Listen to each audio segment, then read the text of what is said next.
guys, gals, ghouls, friends, fiends, foes, anyone who may be listening beyond the Omniverse tonight. Secure your tinfoil hats, buckle down tight, and hold on loosely as we soar over the rocky tops of the La Platas on a rocky mountain high, get sucked into the vortex of the Four Corners, and settle down snugly at mile marker 420 in colorful Colorado. It is Saturday, November 25th, Sunday, November 26th for those of you across the pond and beyond. Good morning, good afternoon, and good evening to you, and welcome to We Are Paradox Media's Late Night in the Rockies. I'm your host, TessaTNT, and we are broadcasting live from the Mile High Clubhouse tonight. So glad you guys could join us. If you are listening to us live right now, you may be listening to us on KPNL Radio, which you can find at kpnlradio.kpnl-db.com. You may also find us on eTalk Radio, which you can find at etalk.tv/radio. If you like to watch, you can watch live on Facebook under We Are Paradox Media. Hey, Travis. YouTube under We Are Paradox Media, or Twitch under We Are Paradox Media 101, I believe it is. And we are also live on Spreaker, which is where we have originally come from. Spreaker.com under We Are Paradox Media. So I have a treat for all my guys and gals out there. Tonight we will be doing the Paradox Paranormal Forum. And Travis is running a little late. He's got some other things that he was needing to do. Miss Jani Banani is off at a music fest. I'm super excited for her. I love concerts and just the energy and the environment. It's so awesome. We do have Miss Mia Savage on standby here. Oh, let me go over here and change the sound setting too. Hey, Miss Mia. Your mic is muted, just so you know. Hey, yeah, I was letting you do the intro. Yep, I just finished. Again, I haven't heard from Robert, so I don't know what's going on that front. But yeah, how have you been? I'll go party. Yeah, stay out. Just kidding. No, Travis is going to get her as soon as he can, but otherwise, yeah, it's just me and you, kid. Right on. So yeah, you got to stick around a little later than expected, and we got our first snow. What do you think? Yeah. Did you have any power outages yesterday? Yeah, last night there was one right before I went to bed. How about you? Yeah, we had two, and I went to try to find some heavy whipping cream because me and Lily made some brownies, and it came with a package of what's called chantilly frosting, but it was like a gray color. And we didn't have heavy whipping cream, and went and tried to find it at all the stores, flipping and sliding everywhere, going up the driveways and stuff. But yeah, it's crazy. And I just bought the tarp yesterday for our wood, so the wood got snowed on. I got to remove that today, but yeah, I'm not ready for the snow or winter. I sure as heck wasn't. I came from the desert, and then actually no, because I saw the first snow, I think, in Telluride, when I was out near there, or somewhat near there, for work, for why I missed last month's forum. It was brutal. Yeah, so I saw the snow there. That was kind of cool to see it on the pretty mountains. A little pretty drive there. But yeah, I wasn't prepared for this. I'm here. My truck does not have snow friendly tires. It has more sand tires. So I figured, well, I'll just wait a couple more days, and then it's kind of nice to have like an actual house like here, like, because I've been in a very small space. So it's kind of nice to have that space, and that it's definitely a different vibe here. Like, it's such a different vibe, like, compared to, like, and even though in Arizona I'm not like in the city, it's getting crazy over there because it's the busy season there, right? Snowbirds and just a lot of stuff going on, and then holidays, and then I come here and I'm like, wow, this is like normal, like, seasons, and like it's kind of nice to be away from the chaos. Yeah, it is a lot calmer for sure. I mean, there's less people, but Yeah, I don't know.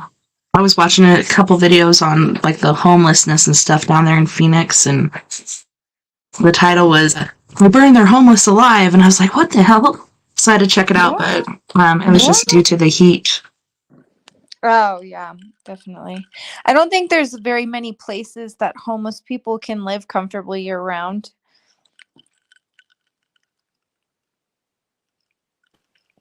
Yeah, and there was one guy there.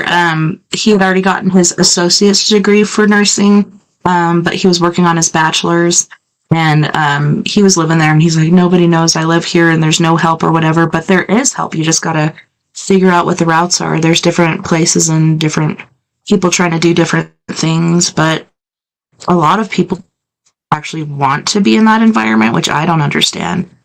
Even going outside for a safety meeting or a smoke break while in Phoenix, it's just like, holy shnikes, turn on the Mr. Fan.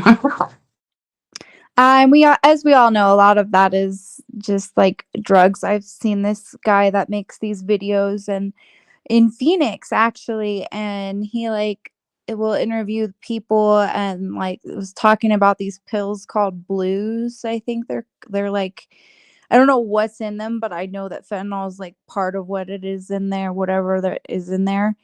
And I mean, it's in a lot of major cities. It's just destroying people. Like even I saw like one with Canada. It was like Ontario like had like a really like they had a spot specifically for like, users or whatever, but that were it was actually like legal. I have like a weird little echo thing. Yes, because I unmuted. I still haven't figured out what that is. But yeah, I saw that too. I think it was Toronto, but it could have been Ontario. But there's no drug laws, and they figured, well, these other countries are doing it, so we'll do it and see how it works out. And there's different stipulations that they didn't do when they did it, so it's a total disaster. Yeah, I think if they did like a town where like, in the US where it's just like psychedelics and MDMA are the only things that are legal, I think it would go over rather well. Except for you might have like some weird like hippie cults that just pop up in that town, trying to again use things for the wrong purposes. Like I watched this documentary and I don't know if you heard about I think it's the Love Has Won cult. Have you heard anything about that? Was that the one that supposedly like Miley Cyrus has been recruited into, and that's why we haven't seen a lot of her lately? I honestly I If not, that's just another one. No, this is a very small like I'll read, but what happened, I don't want to like ruin it for anybody, but um it was like a new age cult that started is somewhere I'm reading it 2006. It was like online, and they made this like cult of like, hippies and stuff, and they ended up getting a place in multiple places, but one of the locations was in southern Colorado. It says, I'm trying to figure out what the town is. Somewhere in it was a town that I'm not familiar with, a small town in southern Colorado, and long story short, it's on Hulu. I really don't want to ruin it, but honestly, some of their intentions were not terrible, but man, when you see some of the people that to this day, we'll just say there was someone who ended up passing away in that cult, and not at the hands of the other people directly, but it was kind of like one of those situations where like even after the person passed away, the members were still like, oh, the starships come and took her away, and they're still completely kind of, and they use a lot of like the new age teachings that are everywhere, and that's why I try to keep my mouth shut, because it's like, I mean, I don't want people ever to, and I don't judge others. If you want to be a witch or whatever you want to do, that's your business. If you believe that, one thing or another, that's your business. But I there's certain things within the new age community that are extremely toxic, And some of that was within this cult, like people turning away from their own children to live in this house, which everyone seemed to get along and they all seemed to be really happy. But they, granted, they were high all the time. So they were always like on psychedelics or like marijuana or like drinking. Like they were all always messed up all the time and turning away from life and their responsibilities. And it's like, that's where the toxicity and the new age type of stuff kind of comes in, because you're like, okay, you know, there, I don't know, it's just there's a fine line, and I think that it was crossed. And they, well, we'll start with this. So the leader was a woman, and they called her Mother God. They considered her to be God. Now, I don't think it's healthy to worship a person, a living, breathing person on earth, for any reason. Maybe admire their qualities or their successes or something else.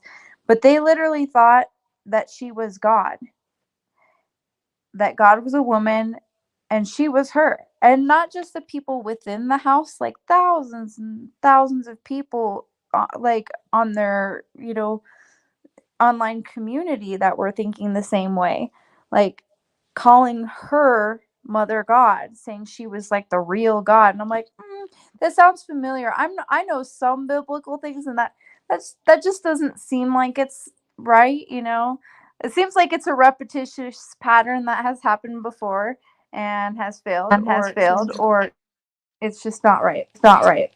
But that's the same with a lot of Yeah, and stuff. I know that there's a heavenly mother, but I know she's not spoken about a lot because God's like, well, look at how you talk about me. I'm not going to put her in there.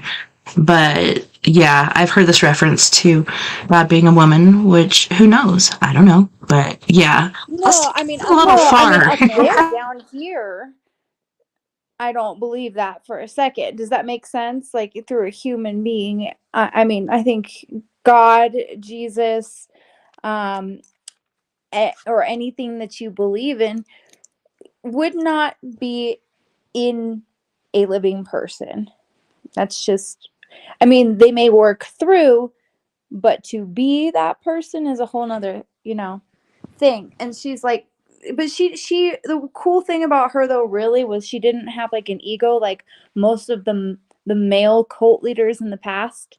I mean, she may have had one, but it wasn't as apparent. Like she didn't have the overt narcissistic, persona, or ruling by fear or anything like that. But they had some wackadoodle, beliefs. They were all channeling Robin Williams, for example, right? Like, yeah. And so Robin would come through and give these people advice, because first it was just her who would say that Robin Williams was one of her, I don't know, allies or something. And there's difference between, that's why I don't like using like any like the psychic terms or stuff anymore, because I'm just like, I can't. I All I know is I feel like I'm a radio and I just get downloads. That's it. And that's it. But I will never, that's why I hate those words. And I think everyone kind of to a degree, whether it's a gut feeling or something, like all of these abilities we have. But there's a fine line between, then she's like, okay, then she needed a father god, right? So she got a father god partner, and then she got a second father god partner, then she got a third father god partner, and I'm like, good for her. but but they're telling people that like Robin Williams is like giving, people would pay for these, like, I don't know, spiritual kind of sessions, and then they would give people like these tinctures, and then they would say Robin Williams is telling them to take this, whether it's colloidal silver or whatever, like tincture, or like he put this crystal in this box for them. Yeah. And so I was like, I don't, a lot of the thing is, I want to hate it, but there are way worse cults out there.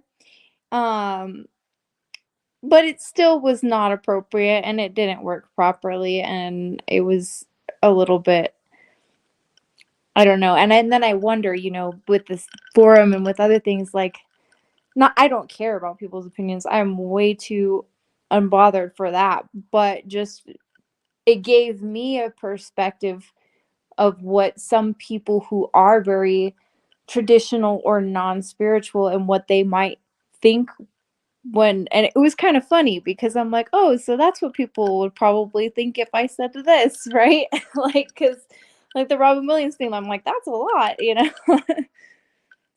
So it was interesting, but it's called Love Has Won, and I think it's on like, I had to go through, like, I think I went through like Hulu or Prime and then got it on like HBO, but it's pretty intense. Like, they then she has all of these like father gods that she brings in that are essentially just like boyfriends. Um, but everyone in her cult, of course, has like, seems to have a significant amount of trauma or um be lost in life or whatever. Because that's, I mean, that's like, those are the people that join cults because they're looking for purpose and stuff.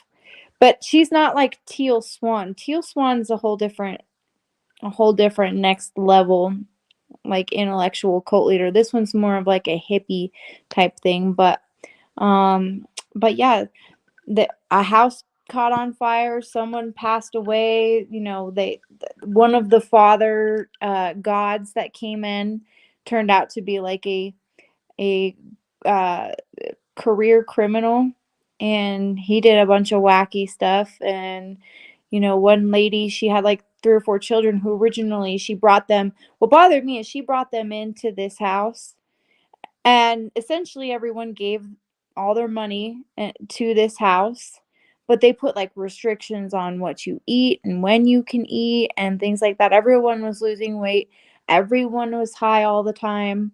And they seemed like they had a really good relationship with each other. And they all seemed like fairly not terrible people, except for the one father god who was a criminal, right? But it's very, very fascinating. But oh yeah, the lady, she had her 4 children, young children, and brought them in to the cult um to live. Like, they had a nice house. It was just a small group then. It remained pretty small, the people in the house, the amount of people. But at some point, her mother came in, took the kids, just took them, and she still didn't leave and go after her own children. I mean, I don't even think there was like any legal papers or anything. She kind of like made it seem like she was going to take them for a couple of days, and she's like, no, they're gone, which good for grandma, but like, seemed kind of toxic. But at least they were like, for the most part, a very peaceful cult. And I think some of them are still like in existence, but the leader is no longer with us. And I hope the starship came and got her. Instead of the alternative, which is probably a shallow grave somewhere. I don't know. I wonder if I've met them because last year, I got a small amount of money, but I was like, hey, do you guys want to go feed the homeless? And they're like, yeah. And there was this bus, and it was pretty awesome because on the side of the bus, you could like paint on the name of someone that you knew that had. Crestone, Colorado. I just read it. Sorry. Okay.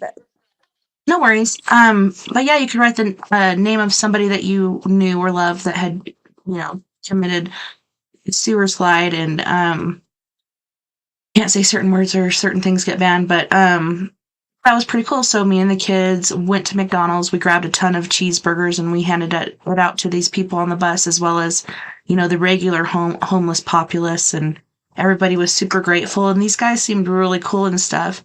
There was, I think, a kid or two there, but for the most part, it was men and women. So I wonder if that was them. It was somewhere, like you said, like southwest or south, could be southeast, like South Colorado somewhere.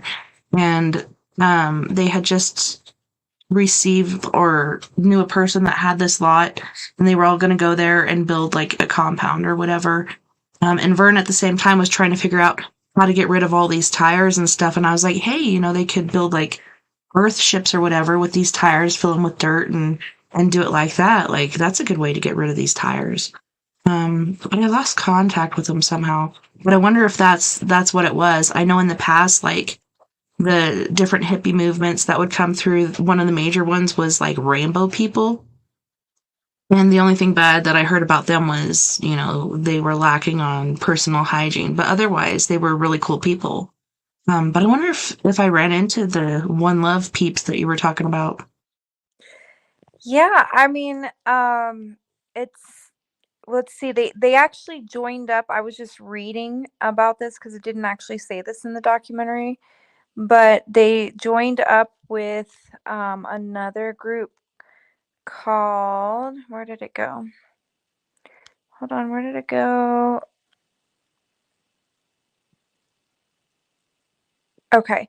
Well, she met up with someone named Amerith White Eagle was his name. That was her first father god, and that was kind of like her mentor. But the group was originally known under the name Galactic Federation of Light. So that term, I've heard that a lot reading things in this. I don't know the Galactic Federation of Light. I've read certain things on certain websites that have used that. I didn't realize that was an actual kind of like I thought it was more of like a different dimensional, right? Like the people of the Galactic Federation of Light, but like they don't.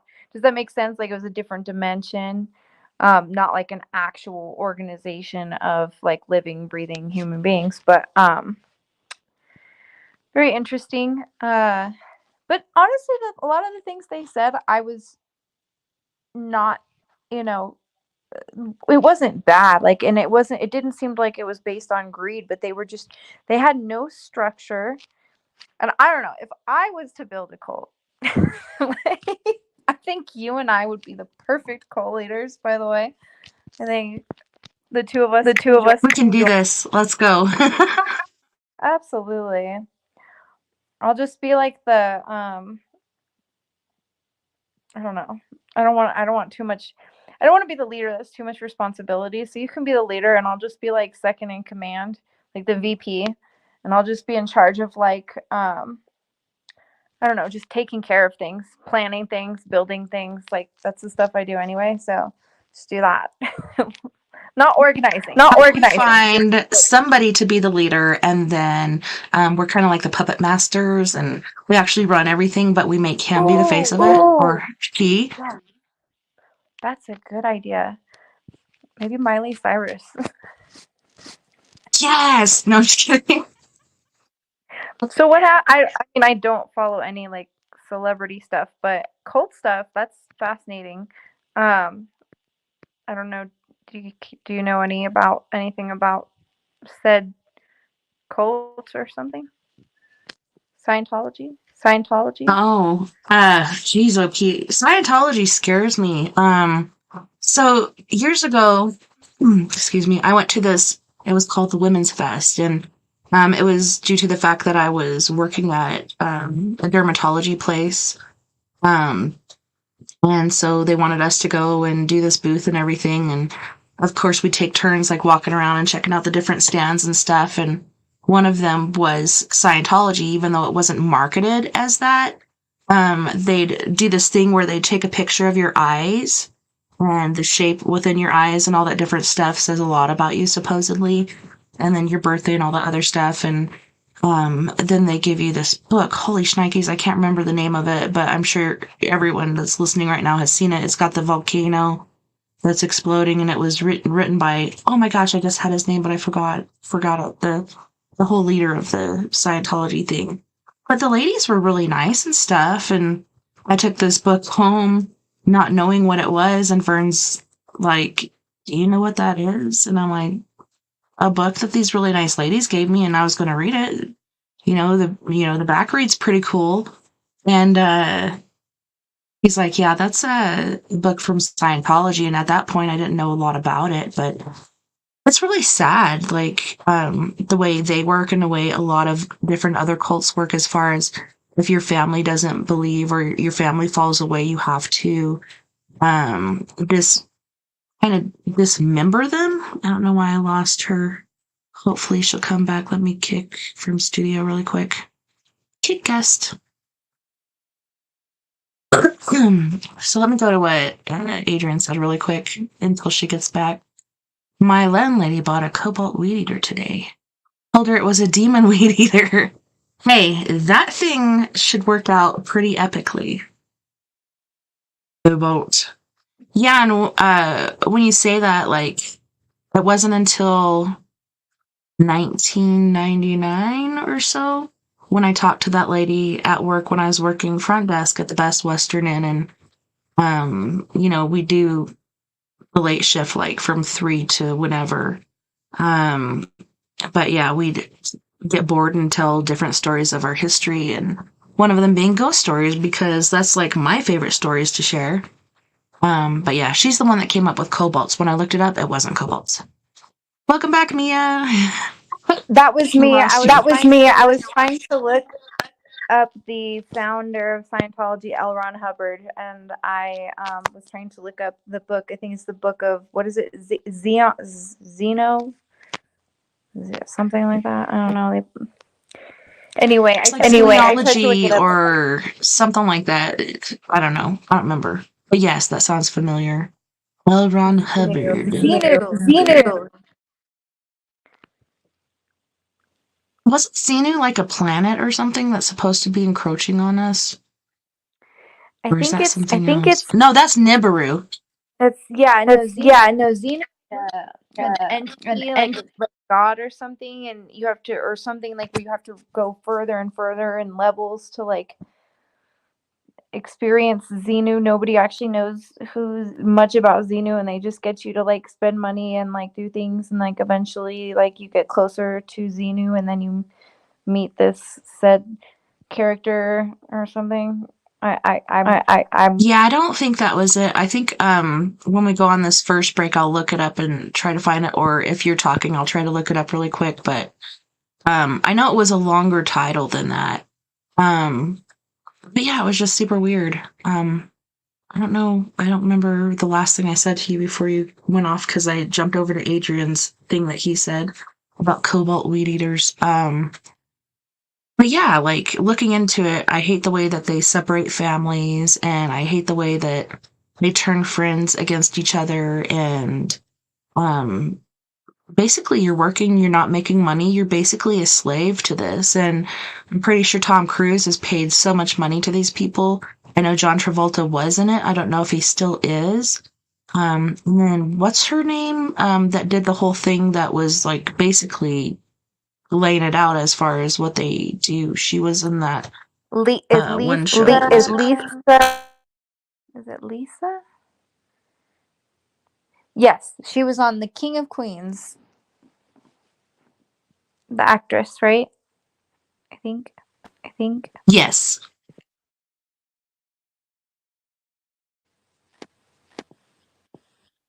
I have to look up her name really quick to know what it was.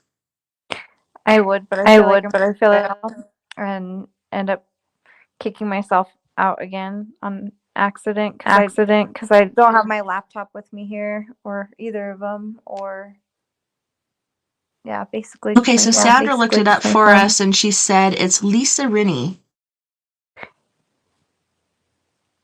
Awesome. I'm terrible at names, so can't believe. Yeah, Lisa. Me too.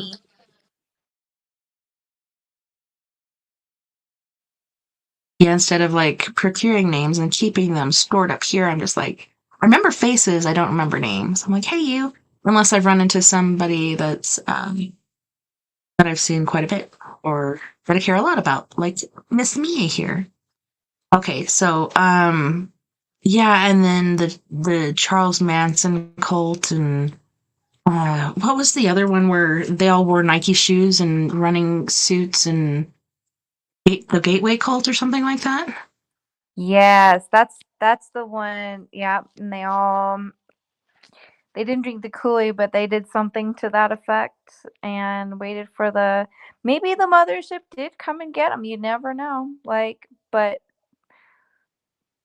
I don't know. Like, I feel like there's so many more cults that we don't even know about because they're not really cults. They're more like organized groups, especially when it comes to like, we'll call it the Brotherhood of Man and their little I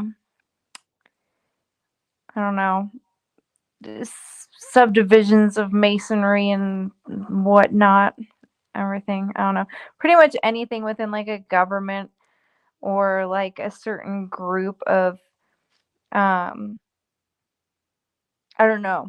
Just could be like doctors, anything that has like a badge, police officers, doctors, anything that has kind of like a crest, if you will, has its own little like group, I'm convinced. Not that they're like meeting up and conspiring or anything like that. It's just, I don't know, organizations. We'll just call them organizations. Organizations are basically like cults in their own right, too, I think.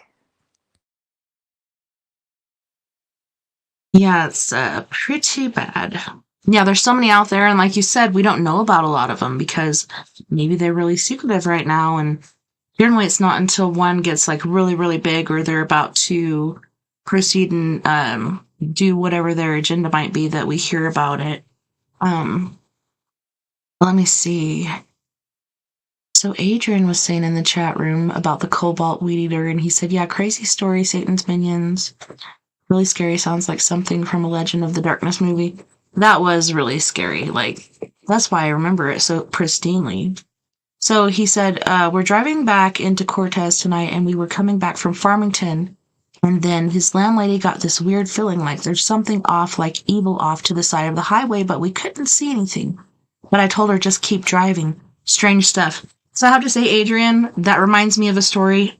This was, shoot, about 20-something years ago. And I'm a single mother, me and Kinsey, you know, me and her against the world, and my cousin sister, she came to stay with me for a while, and she needed a ride back to Phoenix. And so I'm like, all right, I'll give you a ride. And what was that route? Like, you're going from Cortez, like you're going to Farmington, but, you know, there's a split. You can go this way or this way.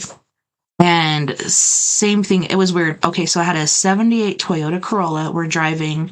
The only stereo I have in there is AM, which I love. I love like oldies and stuff like that. I even have the Beach Boys autographs, because I was such a fan. But we're using this boom box with batteries in it and listening to CDs for more current music. And we keep hearing this noise beside the car, and we're doing about, 65, 70 miles an hour. And it's dark. You can't, like you said, you can't see what's around you, but we just kept hearing the screaming. And it was really, really dark. Really dark. And we just decided to lock the doors and roll up the window. And quit looking out the window because what we heard we didn't want to see. Pretty sure it was a skinwalker. I don't know what you think, Adrian. Sorry about that, Mia, but yeah, I just had to read his thing. But yeah, there's something out there between Cortez and Shiprock that we experienced that was really crazy. But I don't know about the Farmington It's always kind way. of weird around there. Like the vibe. Like I haven't, I did actually experience no, that's where I experienced it, where I know that I saw, because usually I take the other route, so not through Cortez. Um but I went through, or not through, yeah, not through Cortez. So I don't necessarily go through Shiprock. I usually go, and I take that drive a lot, but this was a time years ago, and it was on that same route, um, somewhere in the abyss on the reservation land, and that is where, and I kid you not, I have seen the only potential could be skinwalker I have ever seen. And I told you about that. It was like it was like a man, but he was like walking like a hitchhiker with like the the top pelt of a coyote, right? And like wearing it, but it had the head like over his head and then the shoulders over his shoulders, but you could tell he was a man.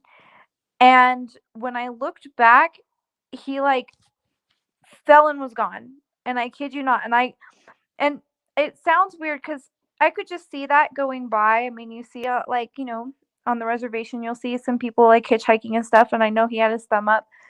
But the way that I felt, like within a half a mile before even encountering this person, individual, potential thing, I felt this just like vibe that was just really weird. Then I saw it, and then I looked back in my mirror, and he was just like gone. But I saw him kind of like move into like a shadow and like was gone, and it was like the craziest feeling. Like, and I'm like that. And this was, I think this was so long ago. I think this was before I even like joined, the paranormal stuff. But it was crazy, and it was right like around that area. Now that I come to think of it, I thought it was because I usually go the other way, through the other reservation or the other route, like through Gallup and then Like Ignacio? through Oh, okay. not through Shiprock because I take like a service route, like a truck route, so I don't go actually through Shiprock.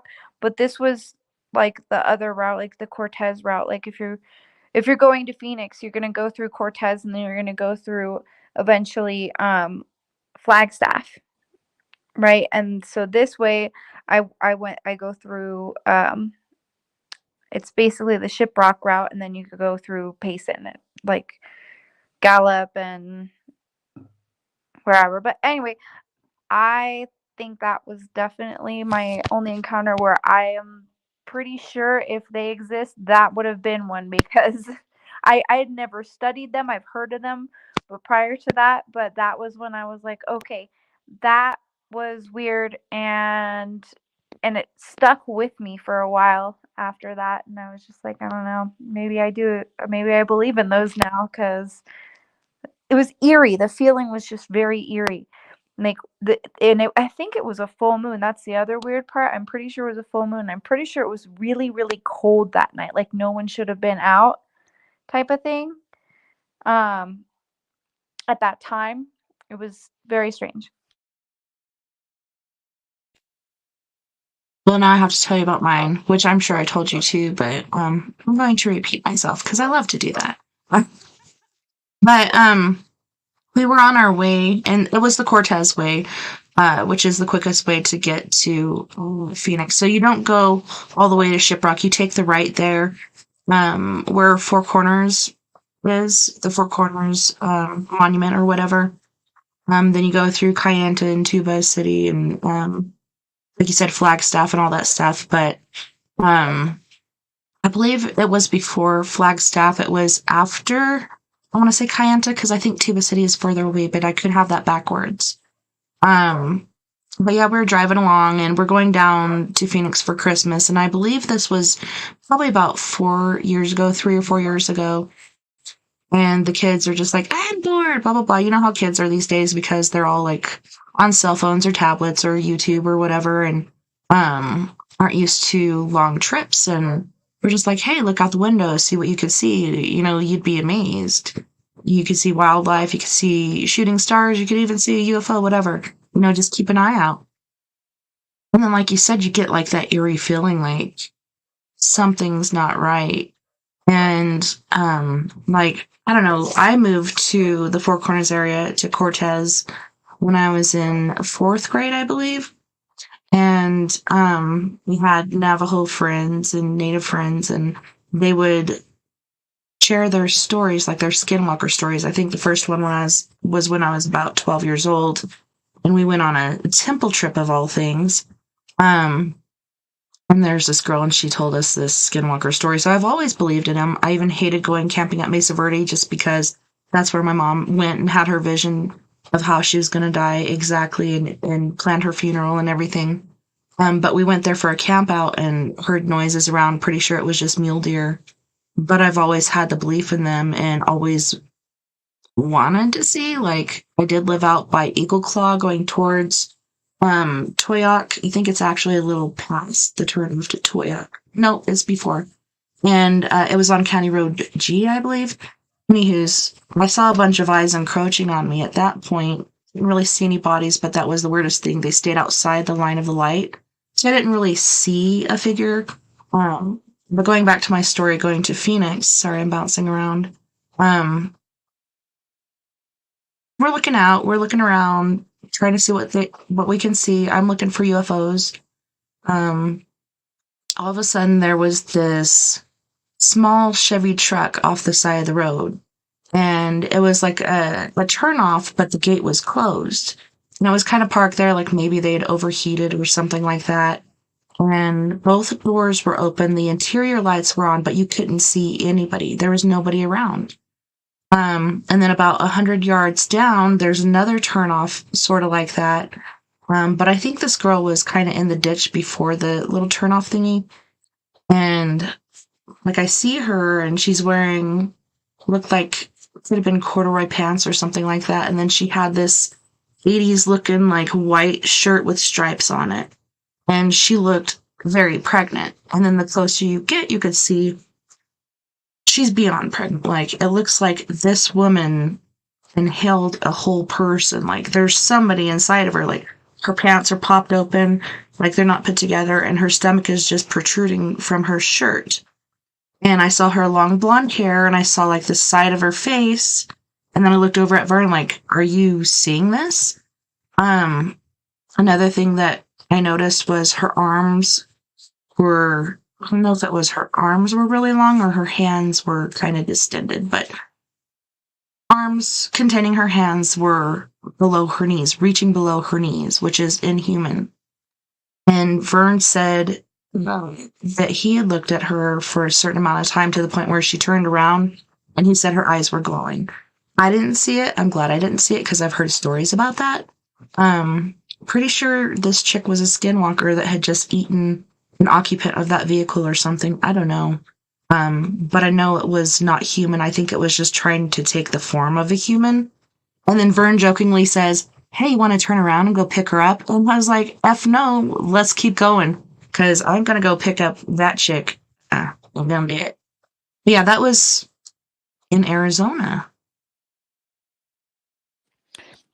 That makes sense that it would be in Arizona.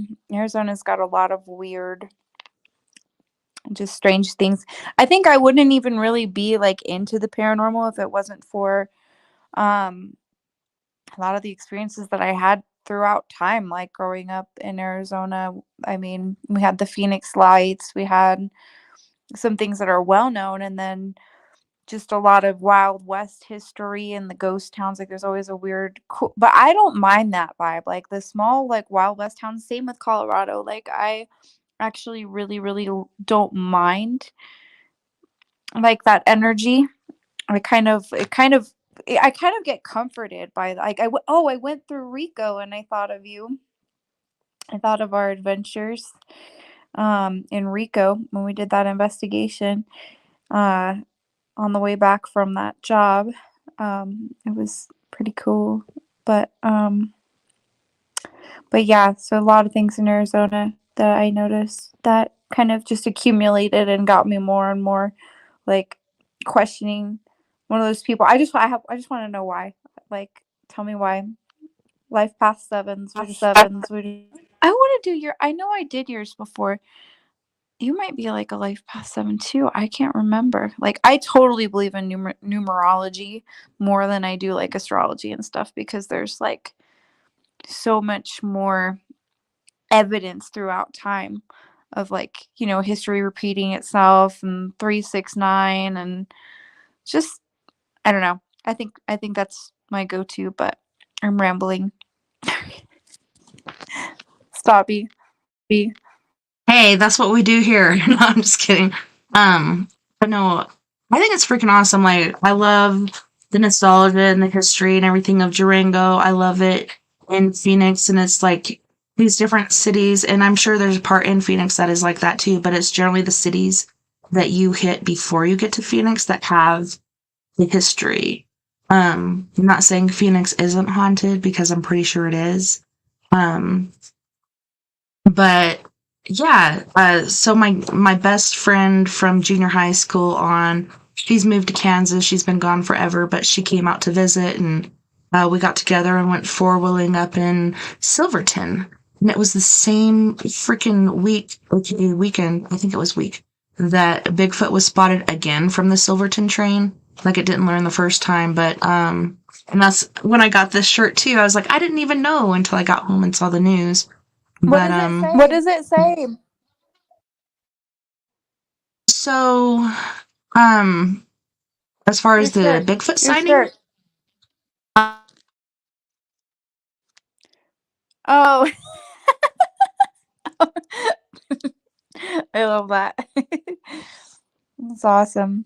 I think that made yeah, Bigfoot doesn't national care what you think. news. Bigfoot don't believe in you either. I love it. What did you say? I'm sorry. Oh, just that I think that made national news or something like the Bigfoot from the train video, the recent one, or like the one this last year, or the more recent one, because someone told me about it, and I'm like, oh, that's crazy that it would make like national news. I was reading about this town, like, and Mothman made an appearance recently, supposedly, and that made like the news somewhere. Um, I don't know where it is, but supposedly there's a town and they're all like pro Mothman. And so there's like a Mothman diner and like a Mothman museum. That would be a cool place to visit, like for just for fun, for like paranormal stuff. Go to the Mothman museum in whatever town this is. Yeah, I would definitely go. Because like you said, like everybody's into it. Everybody's selling memorabilia. They even have that statue with him with his abs and his tight ass. Mothman's looking pretty good in that copper statue.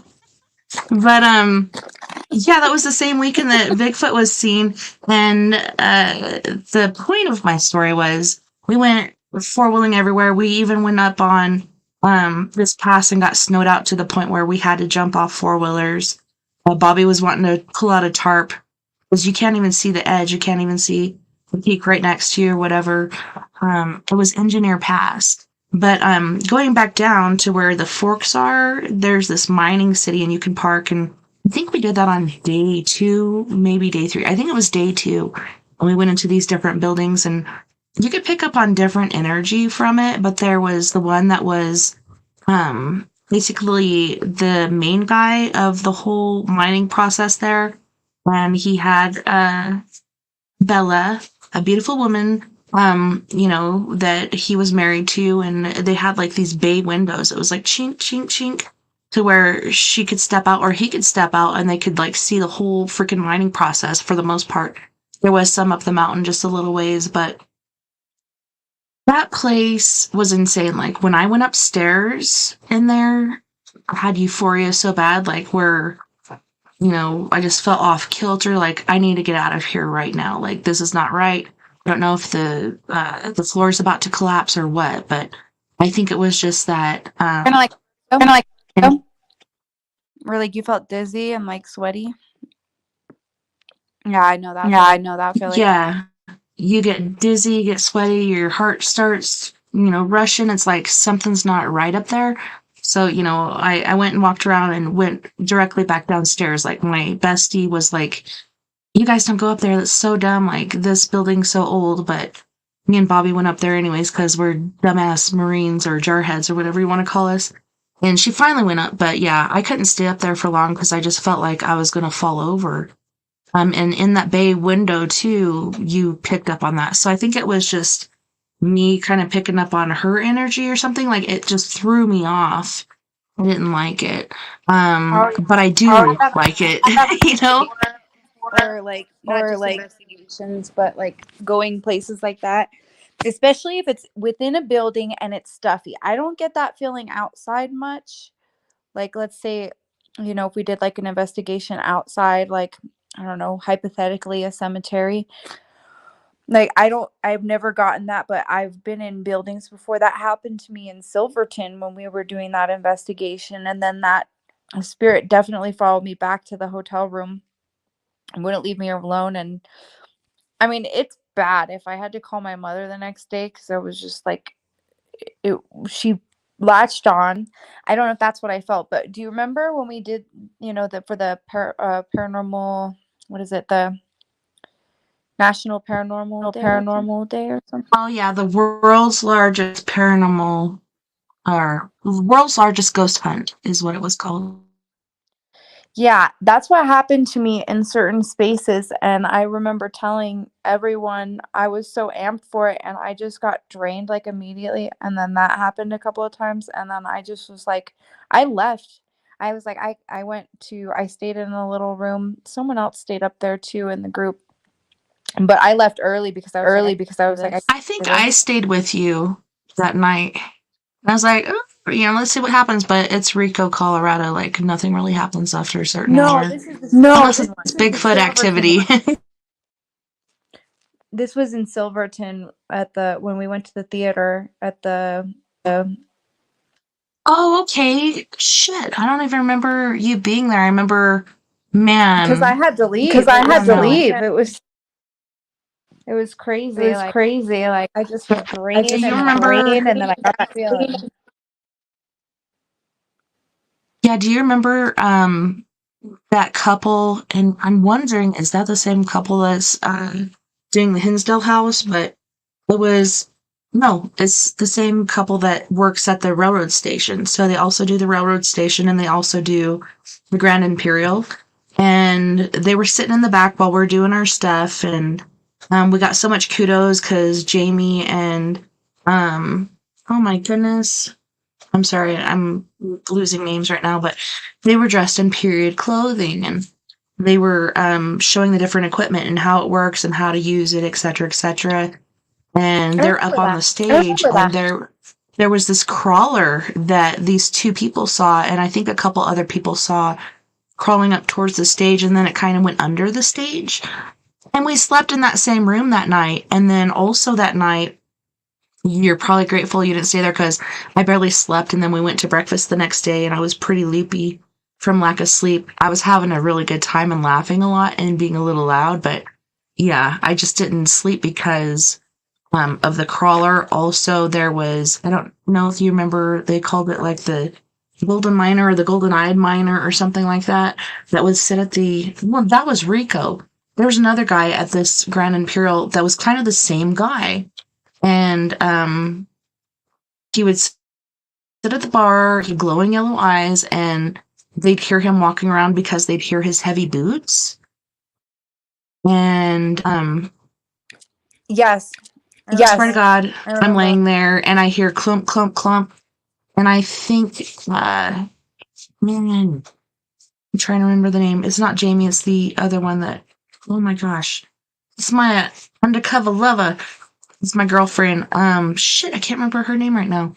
But anyways, me and her and Cindy hear this clunking, and they're like, well, it must be, the owner who came down to get something. And I'm like, yeah, when I get out of bed to get a snack at night, I'll put on my heavy ass boots and go into the kitchen and make a fucking sandwich. Like, I'm going up there right now.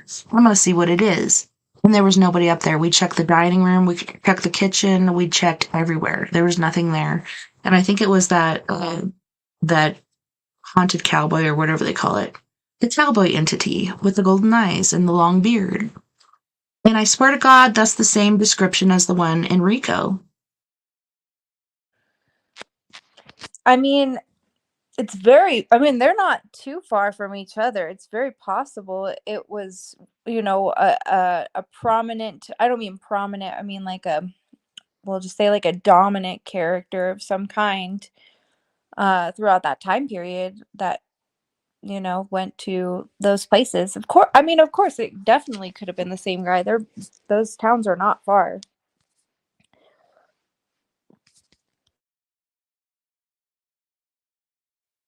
I don't know, that was awesome. And I sent a message to the group this year. It just seems like since COVID happened, nobody's willing to get on board. And I actually got possessed because of that.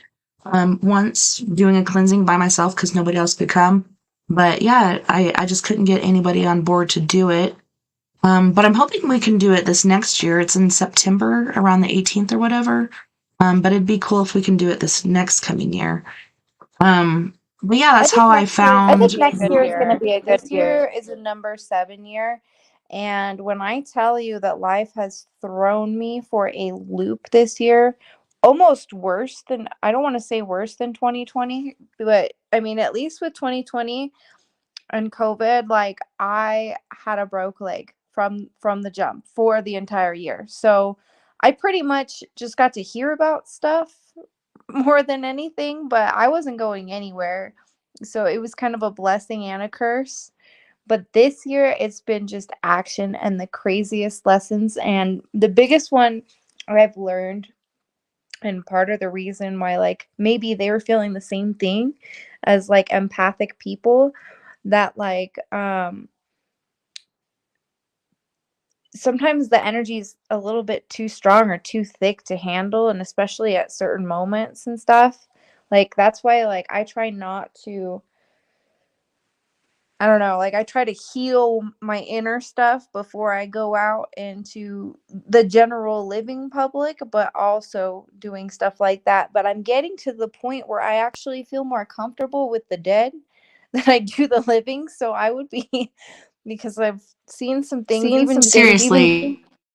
um and it's kind of troubling. Like, I feel like I've seen like some dark like forces working through people, or energy. I don't want to say it's an entity, but or give it that amount of power, but I've just seen like recently, like I've been attracting some things, and it's just like I feel like it's God or someone testing me to see if I can.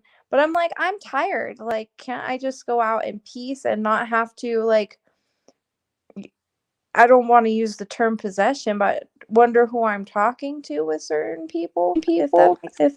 Right.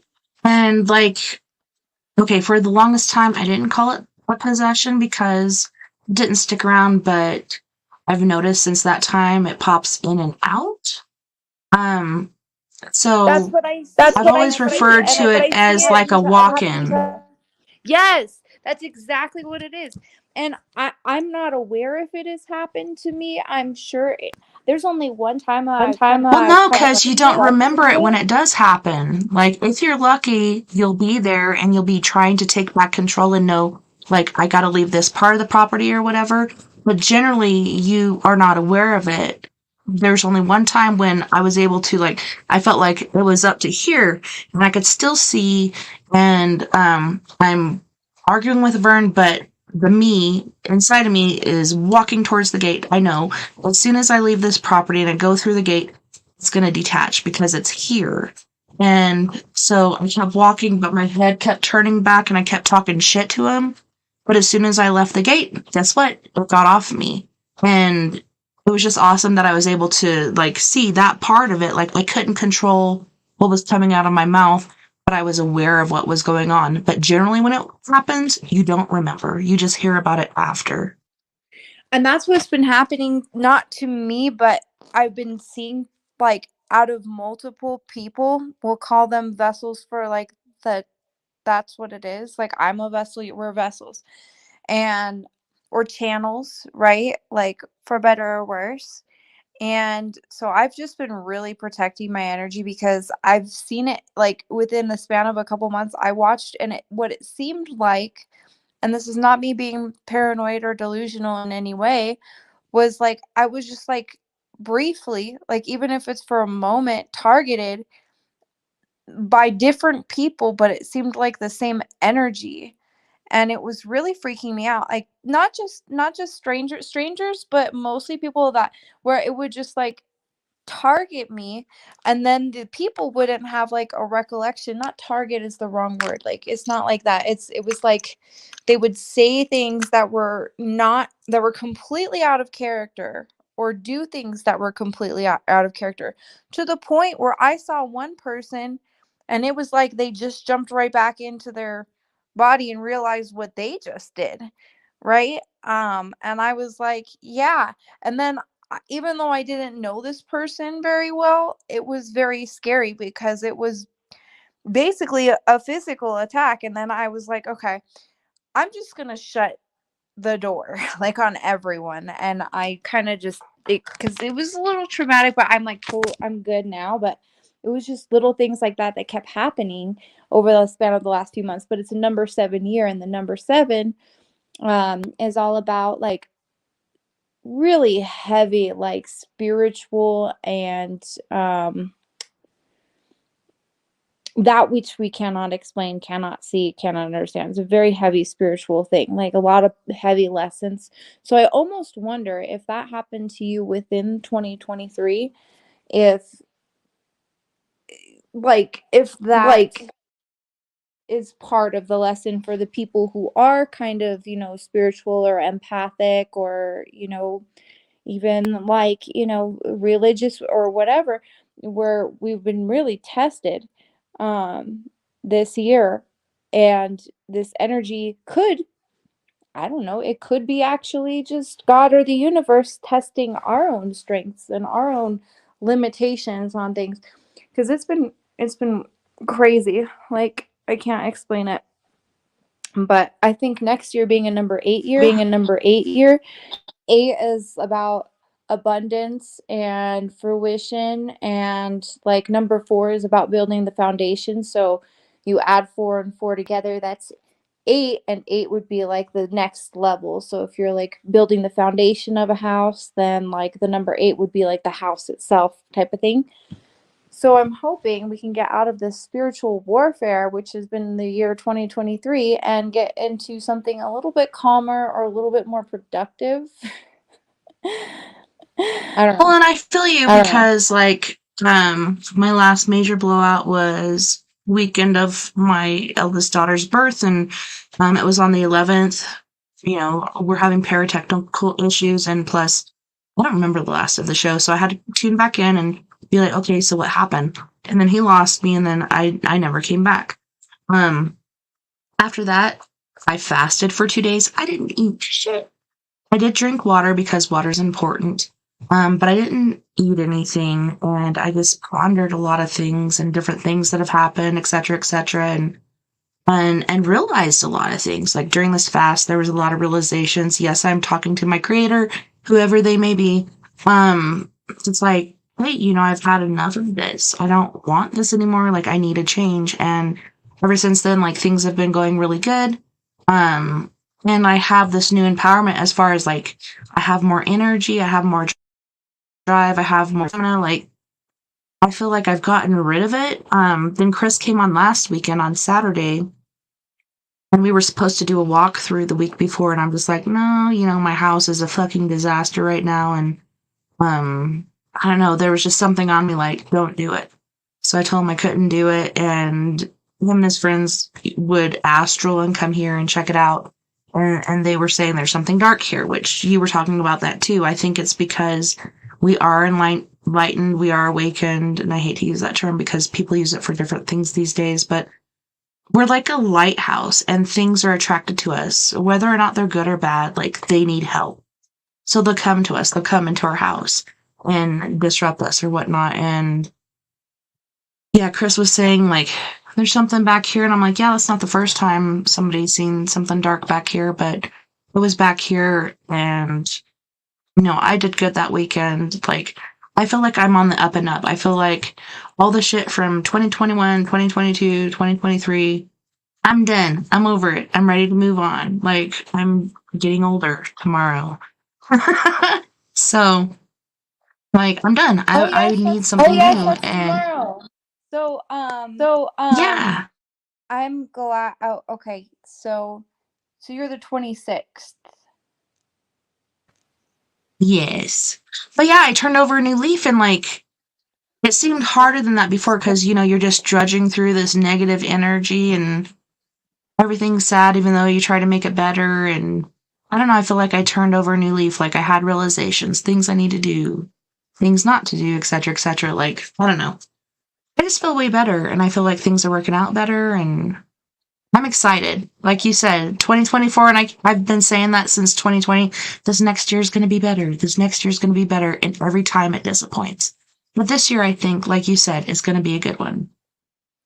I think it's going to be a more tangible one, as far as like I mean, but everybody, the hard thing is like same with astrology or anything else, or anybody's own individual path is going to be different. But because I'm a life path 7, I think 2023 hit me 10 times harder. You know, I mean, it hit a lot of people, and a lot of people learned a lot of very spiritual and a lot of lessons about karma and everything else.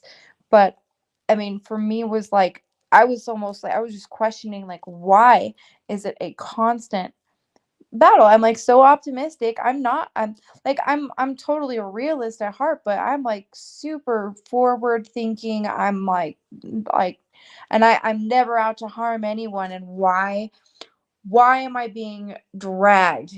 And why am I being tested? And why am I being tossed around like a rag doll this entire year? And every time I think it's done, something else creeps out of the bushes. And I'm like, Yeah, you're like, oh, it's what? gonna be okay, and then all of a sudden it's like slam bam. Yeah, and I think I don't know why that is, but I know that like at this point, just mathematically, probably wise, I gotta be at least a little bit close to done.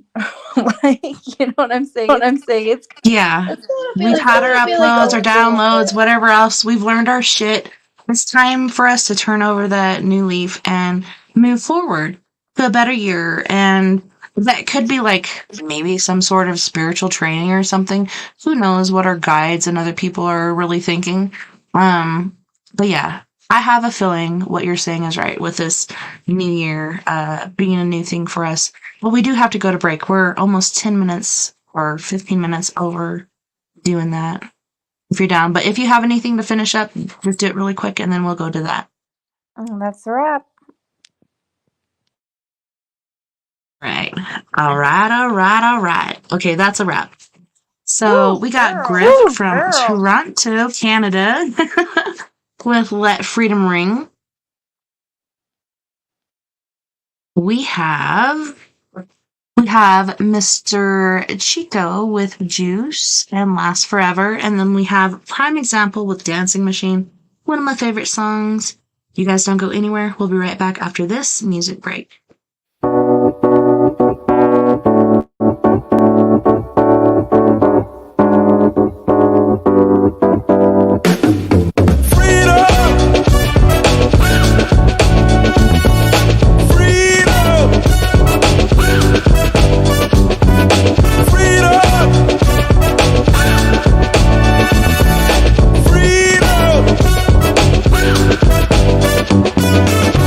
Okay, yo, here's the scoop. You can still be a slave, yo, whipped and loot. That's the truth. Got big houses, nice cars. That's real cute, but it doesn't mean nothing. You ain't free to choose. When I say free to choose, no alarm clock, don't gotta hit the snooze. The world is backwards, I'm so confused. They say freedom of speech, but when you speak your mind, they blow a fuse. Just being honest, common sense ain't common. It's kind of ironic. My freedom, recently bought it. Now I'm a target. If I do the wrong thing or say the wrong thing, come on, man. Let freedom ring. Yeah.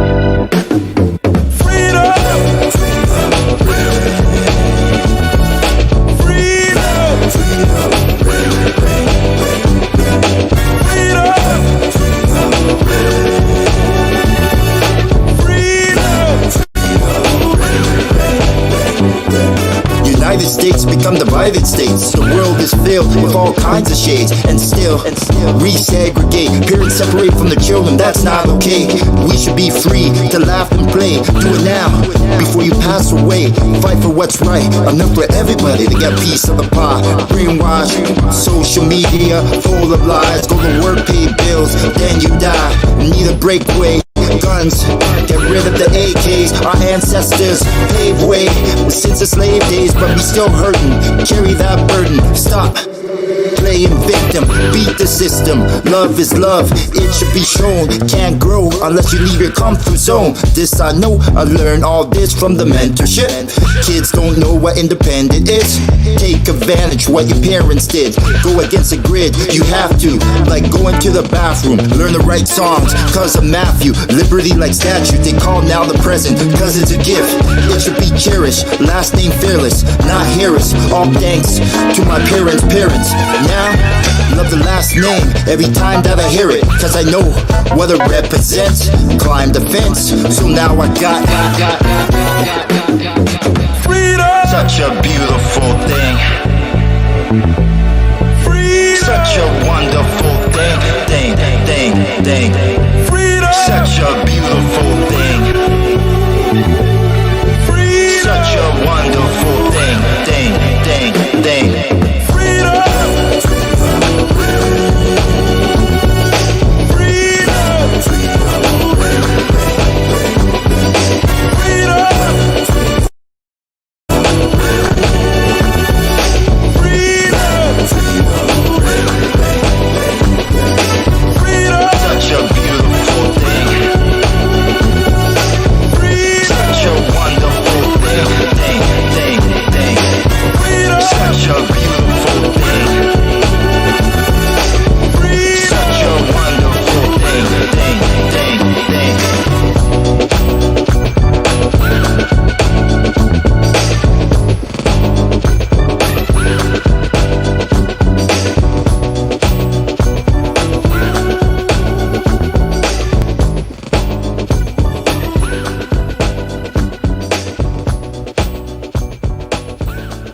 Cause I'm the MC Hammer can't touch.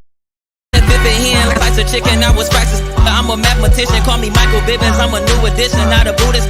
Don't wear true religion. Yeah, I spit a lot, like my tooth is missing. And she gave me, now her roof is missing. I'm the bomb, baby. Now the proof is ticking. Be calm, baby. We in a new dimension. I think I got juice. I think I'm that hitter. They say I'm the man. I say, how do you feel, girl? I think I'm the I think I'm that hitter. They say I'm the man. I say, how do you feel, girl? Turn up. Don't let drip, don't let drip, don't let drip. Don't let drip, don't let drip, don't let drip. Don't let drip, don't let drip. Juice.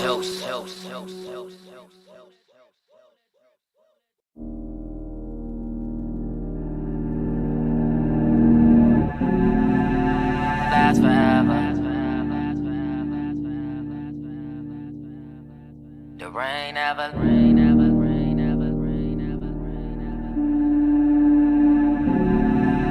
Last forever. The rain never lasts forever.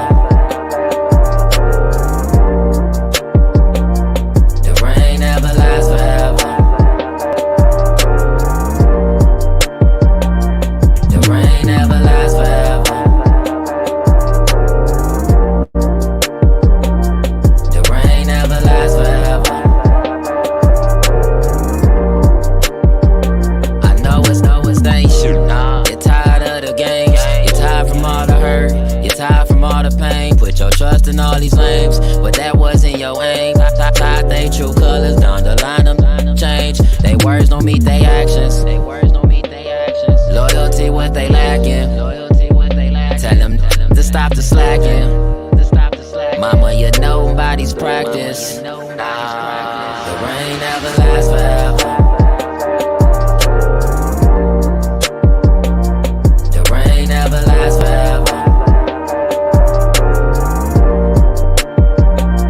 The rain never lasts forever.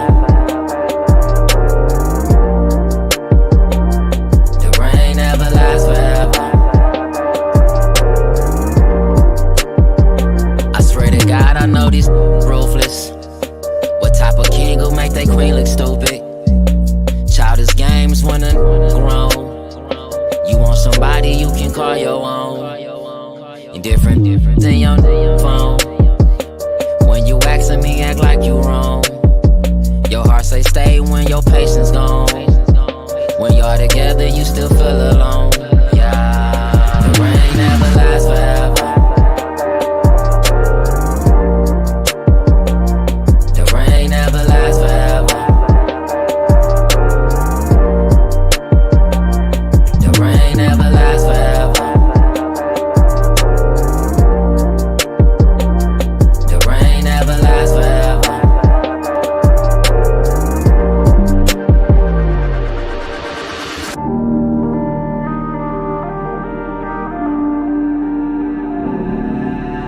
Lasts forever. The rain never lasts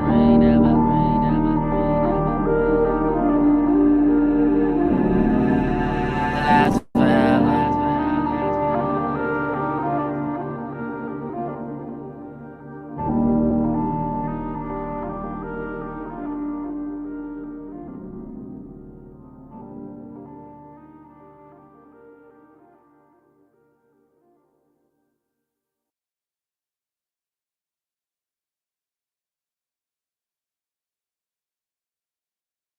Welcome back, and thank you so much for joining us tonight on We Are Paradox Media's Late Night in the Rockies. Tonight, it's me and Mia Savage until Robert or Travis shows up, but yeah, it's been pretty interesting so far. 2024, we're both thinking it's going to be a good year. I'm kind of, as far as I thought that would last 3 years. I was just hoping that if Mia says it's going to be a good year, I have faith it's going to be a good one.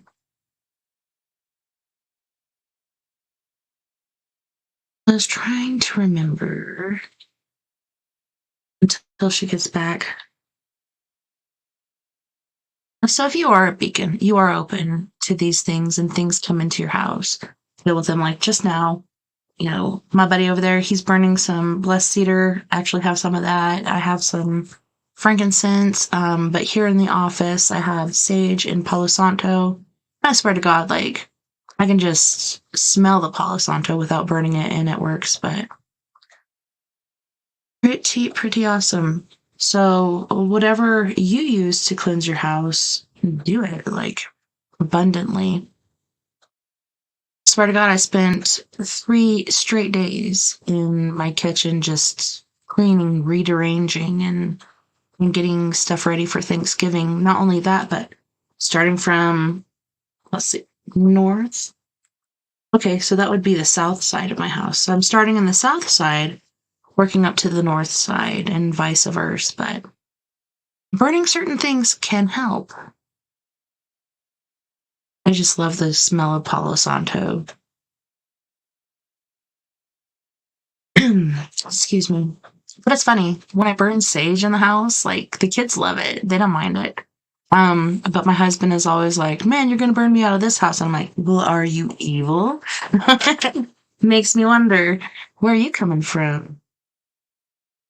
There's different sages. There's sweetgrass, there's Palo Santo, there's frankincense. If you know a tribal person or you are a tribal person, you can get your hands on some blessed cedar.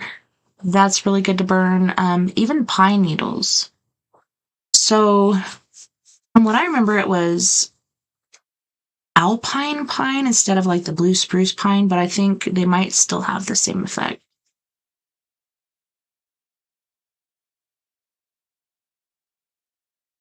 Mia. Hey, I'm here. Sorry, I was like, she'll be back soon. I got lost. Yeah. Hey, I feel you there. I was asking Nova, I was like, hey, have you been checking the fire and stuff? And she's like, well, isn't Dad here? And I peeked around the corner. I was like, oh, he is here. He's just stuck on World of Tanks, which is cool. We all have our little thing there, but he's got the fire. I just watched this video that was like 5 times of like it was like an 80s aesthetic Miami, like in the 80s type of vibe. Like it's probably like an AI generated video, but it was like so comforting. I just kept watching it and I'm like, yes, to be in Miami in the 1980s by a pool with that whole vibe where like before anything mattered.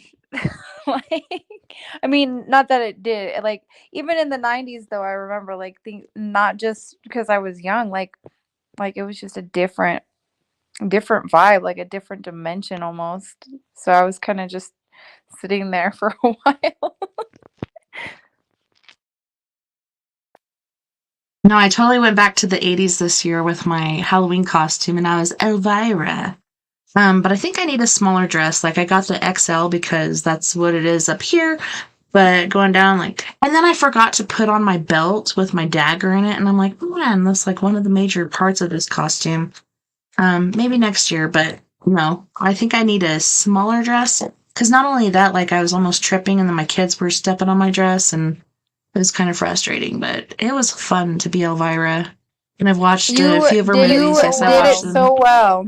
I saw a picture. It looked amazing, and I was so sad because I bought this bad Catwoman costume, and then right around after that, like Matthew Perry died, and it was like sad because he made all those references to like Batman, and I was like, oh. And then I thought, okay, because I was out doing a job, and I thought, okay, well, I can't, there's nothing going on in this small town. And then I thought maybe I'll wear my Catwoman costume to work. And then I thought, no, that's probably not going to work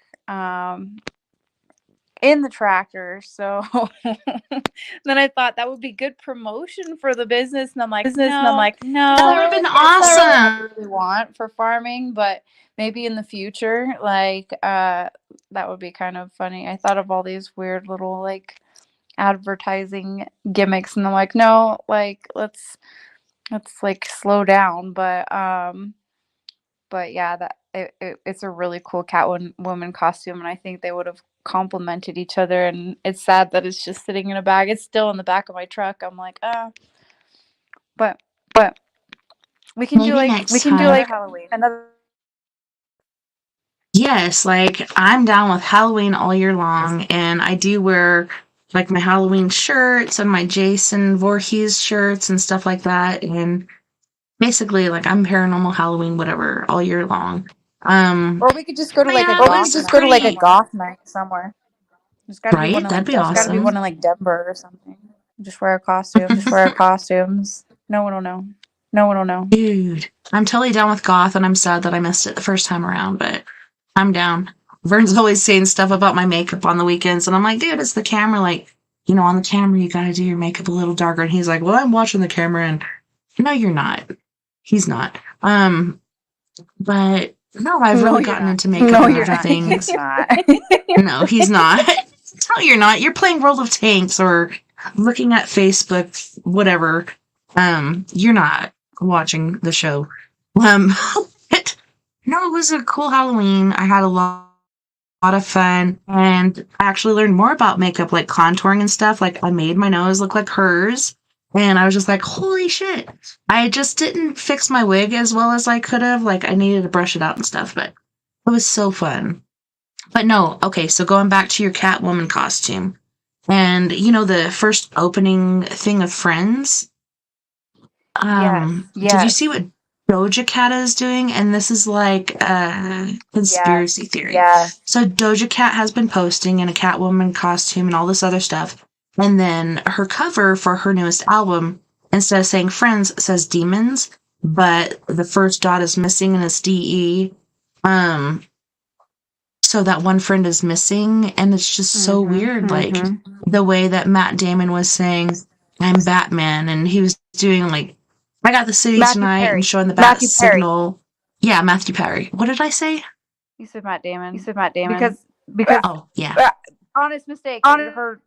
It's called Demons. His Matt, whatever. But yeah, Demon Damon. No, yeah, that one is missing. Kind of difference, yeah. And it's crazy because, like, he had the, bat signal all over his room. He's like, I got the city tonight. And then there was one where he did it, like, or somehow showed it like it was out on the sky like Batman would do. And then he would say, I'm not Batman, but he'd say, I'm Matman.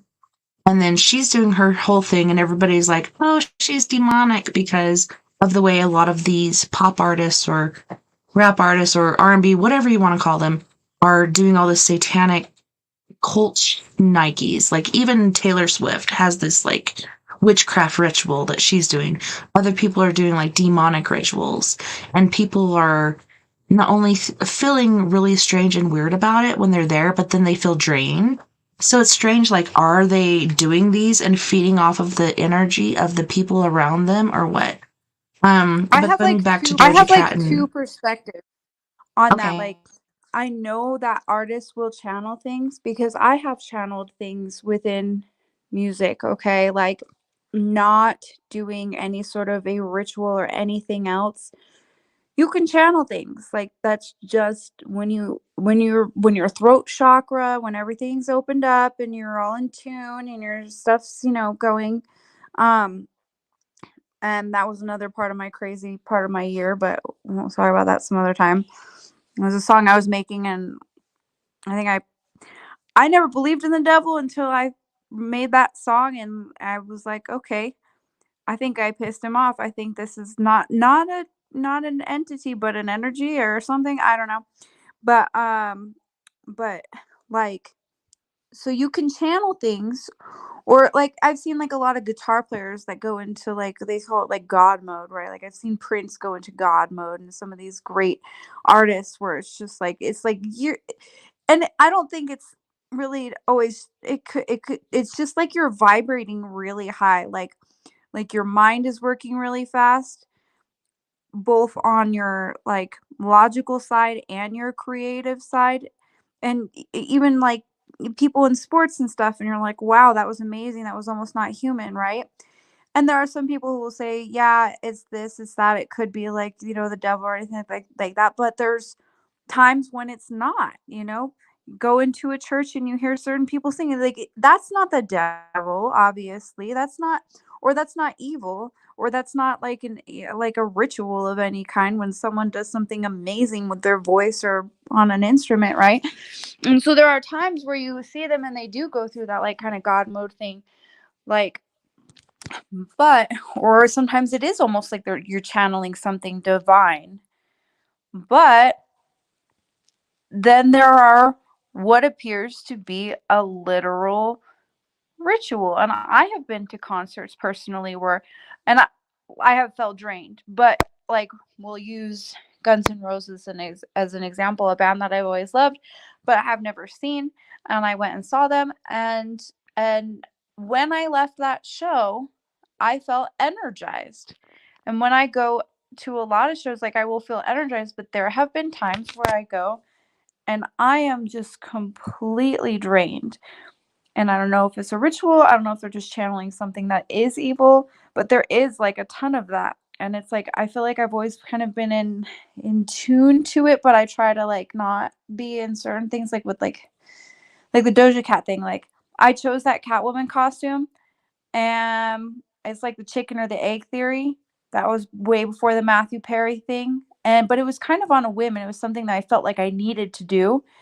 And then I was gonna do at least like a little cute, like a photo shoot, or take like one picture, even though I was like in a hotel room in the middle of nowhere on a construction job. But I was like, okay, like I could totally do that. But something stopped me from all of it. And then the Matthew Perry thing happened, and then the Doja Cat thing came afterwards. And I'm like, well, that's just creepy. Because another thing I've seen that Doja Cat did, like for my music project, I used like I used originally for multiple purposes, but like the Eyes Wide Shut mask, right? Partially because it is conspiracy theory and paranormal, and partially because I love Venetian masks. And there's two other artists that I found out recently that use those, and they're not demonic. They're just DJs, and they're really talented producers. And I'm like, that's cool. And they're from different countries. I'm like, that's awesome. Whether or not they're tied into some sort of conspiracy, I don't know. But then she wore Doja Cat wore that to like some, I don't know, I think it might have been a Halloween party or her birthday or something.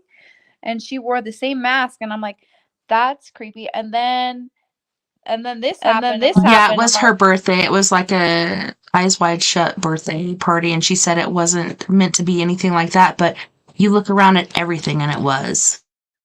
Yeah, and exactly. But then I'm like, I don't think that's me tuning. Is that me tuning into a frequency that, of musicians and artists that is a negative frequency, or is that something else? Is that just like precognitive kind of thing, or like I tune into it, but I'm more like a viewer of it. Like I would never want to like.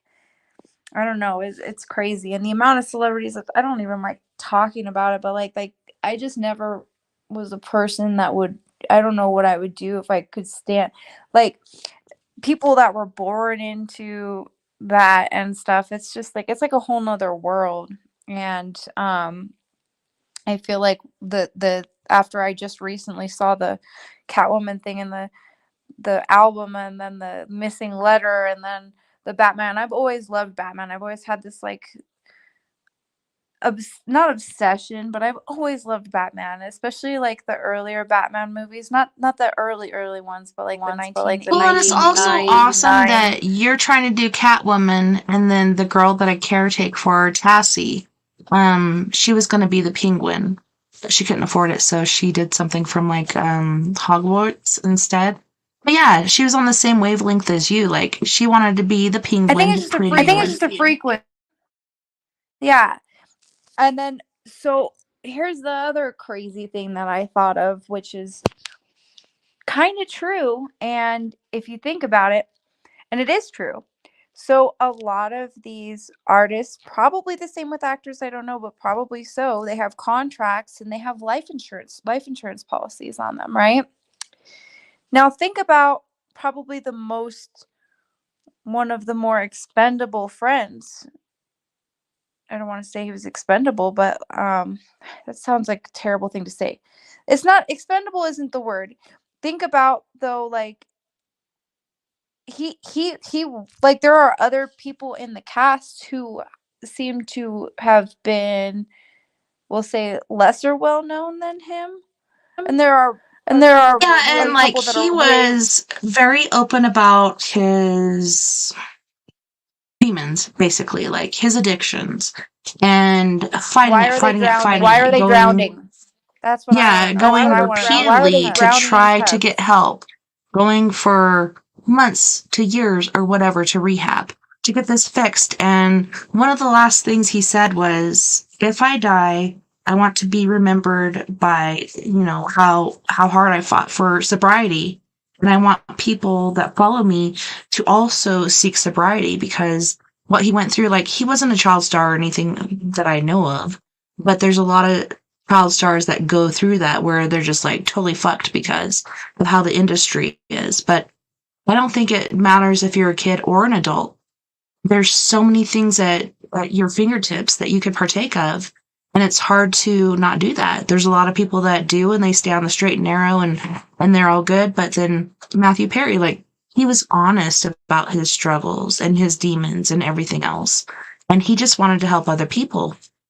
And to me, it's just strange because he was clean. So far, there's been no drugs or anything found in him. Like, That's what the frag happened? And he was Yeah, what the frag happened? That's what I'm saying. And it's in a tub. And I'm sorry, but Aaron Carter as well at that time, as we like, he was open his mouth a lot, and he was in the tub, you know, like, and it was just, that's the things that he said. And he was one of the people that spoke out against the life insurance that they take out on their celebrities, him and Prince. And I found out why Prince turned his name to a symbol, and I was like, oh my, I cannot even believe that that's why he turned his name into a symbol. Like, and everything starts to make sense when you put the pieces together. So it's very possible that he had a life insurance policy with some sort of like entertainment company, okay, and he knew that at some point these celebrities know that in their passing they will be worth more than in their. That's true with musical artists. Now I don't know how, well, even with Elvis and Marilyn Monroe and everybody else, you know, you're worth more money after you're dead. So let's get on with it. Yeah, but he knew it. And the fact that he was like, it was cardiac arrest or something, and he was in like water in a tub, in a more hot tub, or like large giant hot tub. I don't know if it was his. Yeah, they said he was like playing pickleball for like 3 hours before that. So I think that's where you have that little paddle and you're like, pa-ching, and there's a wall and there's different places you can hit on the wall. I think that's what it is. I'm not sure, but you play 3 hours of pickleball or something like that, and he doesn't drink, he doesn't do drugs, whatever. He was even like doing the, I want to say hydrochloric, but it's like water method. So work out and then go and get in water, whether it's the hot tub or the swimming pool, whatever. Just get in there, relax, enjoy the jets, whatever. Like, this to me was supposed to be a cleansing process. And he even mentioned like, oh, they say that hot water and bubbles are supposed to be really good for you. Like, you know, he didn't really enjoy it, but I don't know. It's so weird. I feel like or we could go the dark path and say that because he probably didn't have the life anymore. At least he wasn't doing Friends anymore. That potentially the Doja Cat thing there. We'll just say complete. And I'm completely non-biased when it comes to these things, but it's a little bit odd that happened, and it could be it's a little hair-raising. We don't know, but maybe it was. Maybe it was. Maybe it was a sacrifice.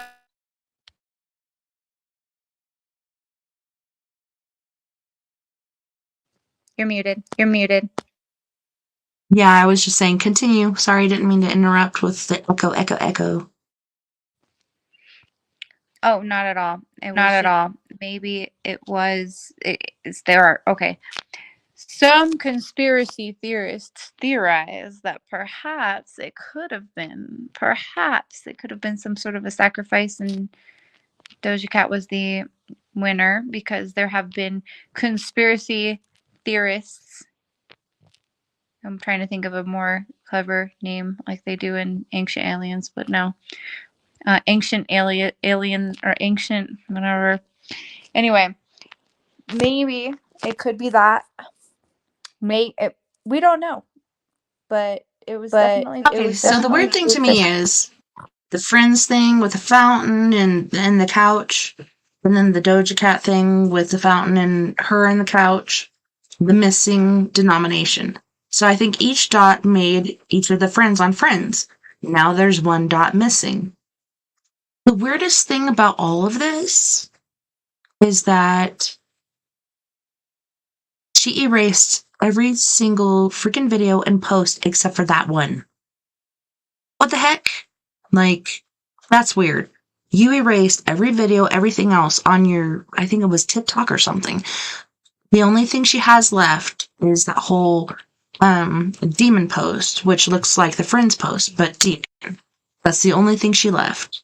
And I think she did lose a friend, and then that's when she erased all of it, but I don't even know what the crap she's thinking or what the heck is going on, but to me that's weird. That there's this many friends as far as dots. Now that one's gone. The DE, I was just trying to figure out, like, what does DE mean? But I think it's just the dot. The dot meant one of the friends because there's everybody else in there and that friend is now missing. And he was doing the whole Batman thing and she's been doing the Catwoman thing. I know, it just makes you like scratch your head, like, what the frack? Yeah.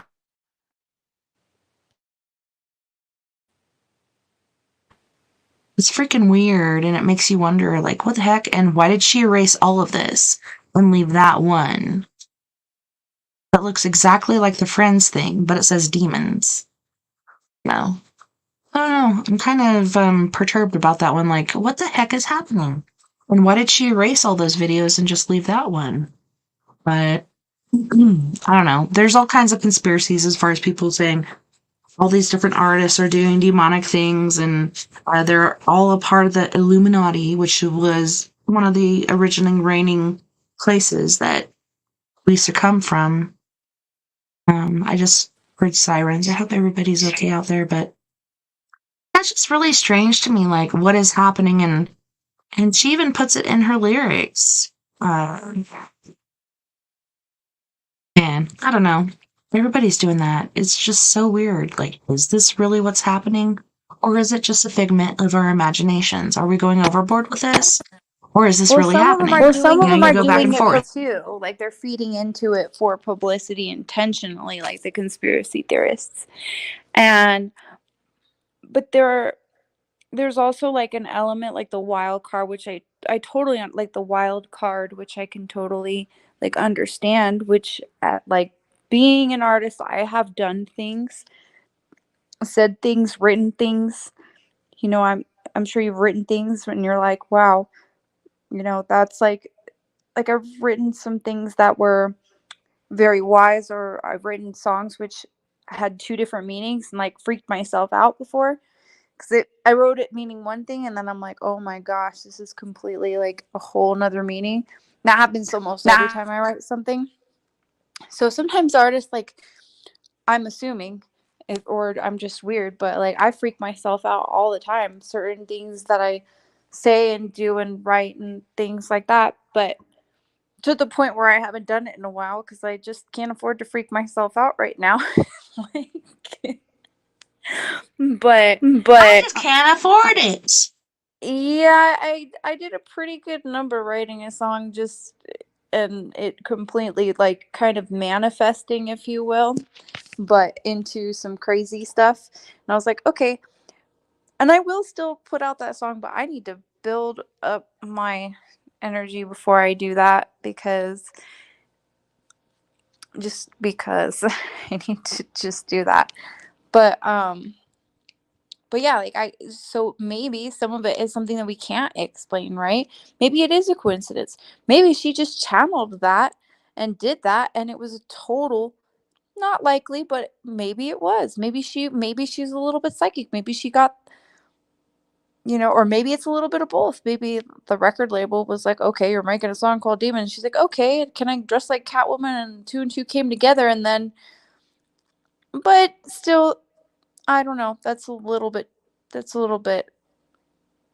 or maybe something's working through all of them. It's super weird to me, especially the fact that she erased everything on her TikTok page except for that.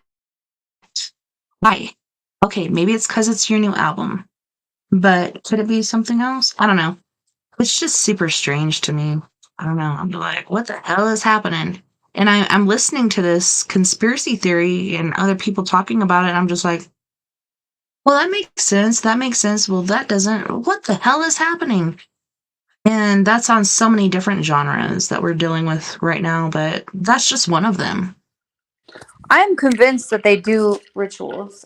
That is one thing that is for sure. I am convinced that I don't want to say they're a ritual and go so far as to say that it is some sort of like a coven or this worshiping the devil or whatever, but I am 100% convinced that they put everyone through initiations and toy with them. Now, if you're a puppeteer and you have someone that you have invested, or your company has invested millions and millions of dollars in, and you want to make sure that they're serious or not before you give them a contract for more millions and millions of dollars, you're like, okay, dude, I'm going to put you in a dress because I know if you will wear this dress and you will humiliate yourself, or you will cut your hair off and you will humiliate yourself, then you will fulfill this contract, because also artists are crazy, right? And so that could be Well, another, that's crazy that you say that, because a lot of guys that are in Hollywood have been depicted that way, in a dress or some way humiliating. And that's part of the process of the Illuminati, or is it just Hollywood? I don't know, but let's disfigure you and make you look all fucked up. And this is some sort of sacrifice to whatever deity. black eyes, the black eye thing, where they go out in public with like a black eye, or two. Oh yeah, like the whole one eye. Like, let's cover this eye because it's black. We'll do the one No, eye. like a literal. They look like they had been beaten up or like punched in the eye. I don't know. That's Yeah, there's been tons of celebrities showing up like that, and they make it proud. Like, the black eye is prominent, the other eye is like back. This one, everybody needs to see. like not even really covered up with makeup or anything. Just or that just could be part of the initiation process. You also have to understand. I'm learning to understand this too. That maybe also they have these contracts to fulfill, and artists are a little nuts and possibly a little unreliable, and especially don't work well under, most of them don't work well under pressure. Depends on what type of artist or what, what their work ethic is like, but especially if you're picking them off young, which they always are, they want to make sure that they fulfill that contract, and will probably test them to do certain things. They're like, okay, you want this leading role, do this, then then we know you're serious, right? So maybe it's not necessarily so nefarious to think that it's just abuse of power, because I've seen a lot of just people in power abuse their power because they can. And also because a lot of people in power don't, they like to see that whoever or whatever they're investing in will fulfill their contracts. Like, so they'll do some borderline abusive things. Well, we got Jay-Z, and then we got Miss Beyonce, and she's been seen several times looking, really out of it, just rocking back and forth like, I'll get through this. Like, we think of her as like so powerful, like one of the most powerful feminine individuals that we know today. But guess what? Because her master Jay-Z is controlling her. Yeah, exactly. She was built up on that. And then honestly, I don't want to say she's not smart, but I've heard some interviews where she didn't seem like she had a lot of free or independent thinking. Not saying she's not smart, just didn't seem like that. I don't know. Who knows? I'm an artist and I probably sound stupid and I like that game, but I've heard her. I think she's smart, but just like a lot of us females, we fall in love with somebody and then all of a sudden our shit is out of control because we're being controlled by them in a certain way. And I think that's kind of what happened. But from what I've heard so far, instead of it being like a love match or love connection, it's more of a business thing, which is a business partnership. And she knows what she got into. But you think you know what you're getting into sometimes, and then, holy shit, it's something way heavier. And I don't think she was prepared for that. Totally. Unless I don't want to say she's not smart though, but a lot of times when she talks, she doesn't sound that smart, and there have been people around her over time that have known her that have said, not now, I'm sure she's way more intelligent now than she used to be, but that she was kind of airheaded back in the day. I mean, Well, yeah, and I don't think she was. I think, like, once she got with Jay-Z, there's a lot of drugs and other things involved. That's what happens when you do hook up with guys like that. Like that. I don't know, like, when she first came out, fucking structural, hardcore businesswoman. She knew what she wanted to do. She went and she got it. She bring it. She did it. Then she got with Jay-Z, and it was just like, holy shnikes. There was a derivative there for a while, and then she comes back with these different songs like Lemonade and stuff like that. And I know my daughter's like, oh, maybe you want to go see Beyonce or something like that. I'm like, hell no, like that ain't my league. I'd rather go see Ashnikko or something. But she's a character, but isn't she British or no? She's American, right? Yeah, she was. I just love her and her rage and like just going against the grind there. Totally. But she's like, that was kind of like the newer version. She may be controlled by her label, but she's not fully controlled. And that's why you don't really hear, she probably will plateau, or she has plateaued. Like, she blew up through social media, right? Whether she had a label. Are you talking about Beyonce or Ashnikko right now? Ashnikko.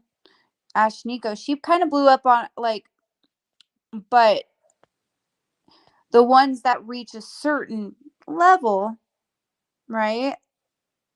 Those are the ones that are controlled, or some of them are super, super talented, but that day and age is kind of dying.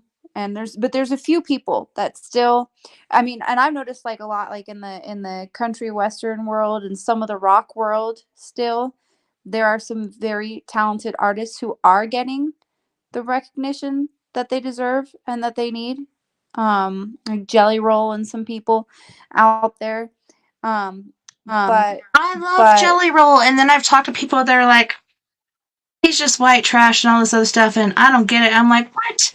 Like, I hear a voice, like, excuse and you, it's him and other people. That's real. Yeah, and I love it. And he kept going to Walmart. He's like, disappointed his record isn't there, and then finally he went and he's like, hell yeah, because that's my people. But no, like, I'm proud of Jelly Roll, and I like what he does. And this was shared with me like a year or two ago. I never heard of Jelly Roll before, and then one of my sister's friends shared it with me, and I'm like, damn. Like, I love to hear an artist where you can hear their heart, and that to me is like the most important. Like, there's people that are just faking it to make it or whatever. Let's just make up some lyrics. Let's do this. Let's do that. Let's get into this genre and see what happens. But when you can feel them, like feel their soul, feel their spirit, like him and some other people, it's amazing, these different voices coming out. And when people talk down about it, I'm just like, what? Are we listening to the same person? Yeah, exactly. It's like there are a lot of artists that are really talented that are getting, what they deserve, but then there's a lot that are just controlled, and they're a vessel for everyone else but themselves. They are a brand. They are not,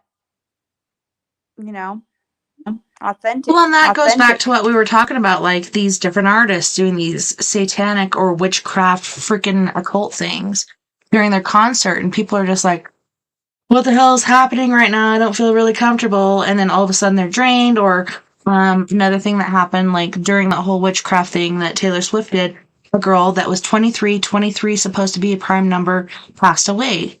And that was in Brazil. And that was the same time where she was out of breath. I get that. Like, you're in a different climate, a different elevation. Like, this can happen.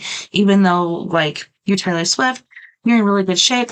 But yeah, perhaps that could happen to you because you're at a different elevation. Different things are happening. But I hate to do it, Miss Mia, but we do have to go to our second music break.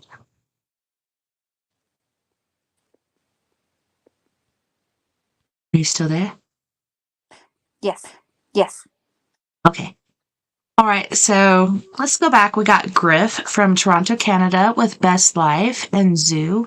Then we got Chica with They Be On Me. And then we got Fluid with I Love It. You guys don't go anywhere. We'll be right back after this music break, which is just a little over 13 minutes. So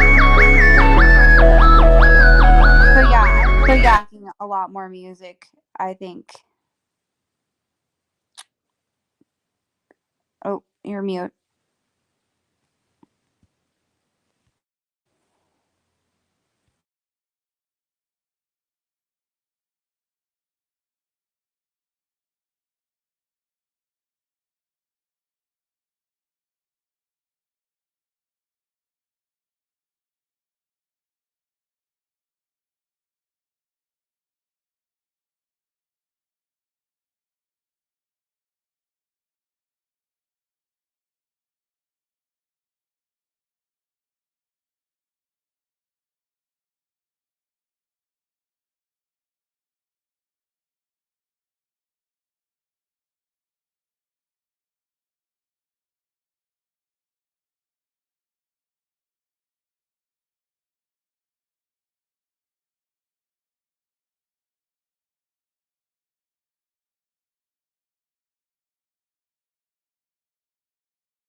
Best life.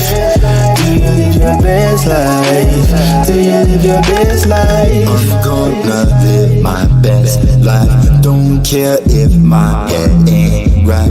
I'm gonna live my best life. Don't care if my head ain't right. I'm gonna live my best life. Don't care if my head ain't right. Do you and live your best life. Don't care if my head ain't right.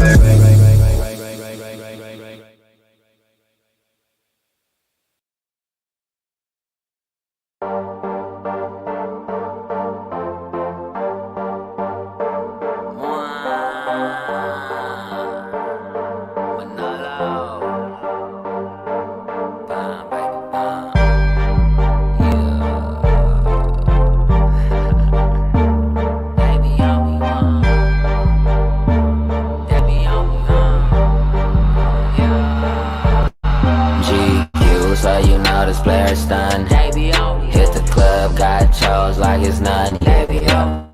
Mathematician ain't come and get in numbers. I'm sleeping. One, I feel like money. Why? Cause they be on me. They be on me. They be on me. They on me. They be on me. They be on me. Why? They be on me. They be on me. They be on me. They be on me. They be on me. They be on me. They be on me. Why? I'm like, look up in the sky. That's a bird, no, that's a plane. Chico just that fly, so make it splurge and make it rain. I keep that Scrabble mind. I got words and I got game. And she like circle goggles. She got curves and she got frame. And if mama a rider, I'ma swerve all in her lane. She give me gobble gobble. She superb with that good brain. Now baby bought that action, make them bird drive me insane. I'm a jigger, low in action. Mama purchased this good thing. And fire y'all employees. You dealing with a boss. And kick it with a player. I got juice and I got sauce. You messing with them losers. I feel sorry for your loss. I'm a heartthrob, baby. I can feel your beating pulse. GQ, so you know this player's done. Hit the club, got chose like it's nothing. Mathematician when it come and get in numbers. I'm sleeping. One, I feel like money. Why? Cause they be on me. They be on me. They be on me. They be on me. They be on me. They be on me. They be on me. Why? They be on me. They be on me. They be on me. They be on me.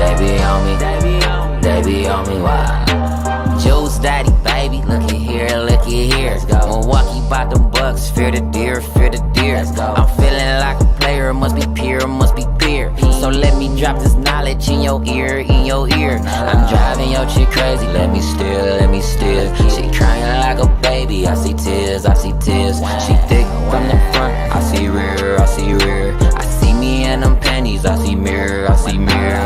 Fly guy, baby, you messing with a pilot. King of the ship, you messing with a pirate. Ding dong ditch, make her open, then I'm out it. I'm getting all in that belly, turned her into a Audi. So you know this player's done. Hit the club, got charged like it's none. Mathematician when it come to getting numbers. I'm screaming, one, I feel like money, why? Cause they be on me, they be on me, they be on me, they be on me, they be on me, they be on me, why? They be on me, they be on me, they be on me, they be on me, they be on me, they be on me, they be on me, why?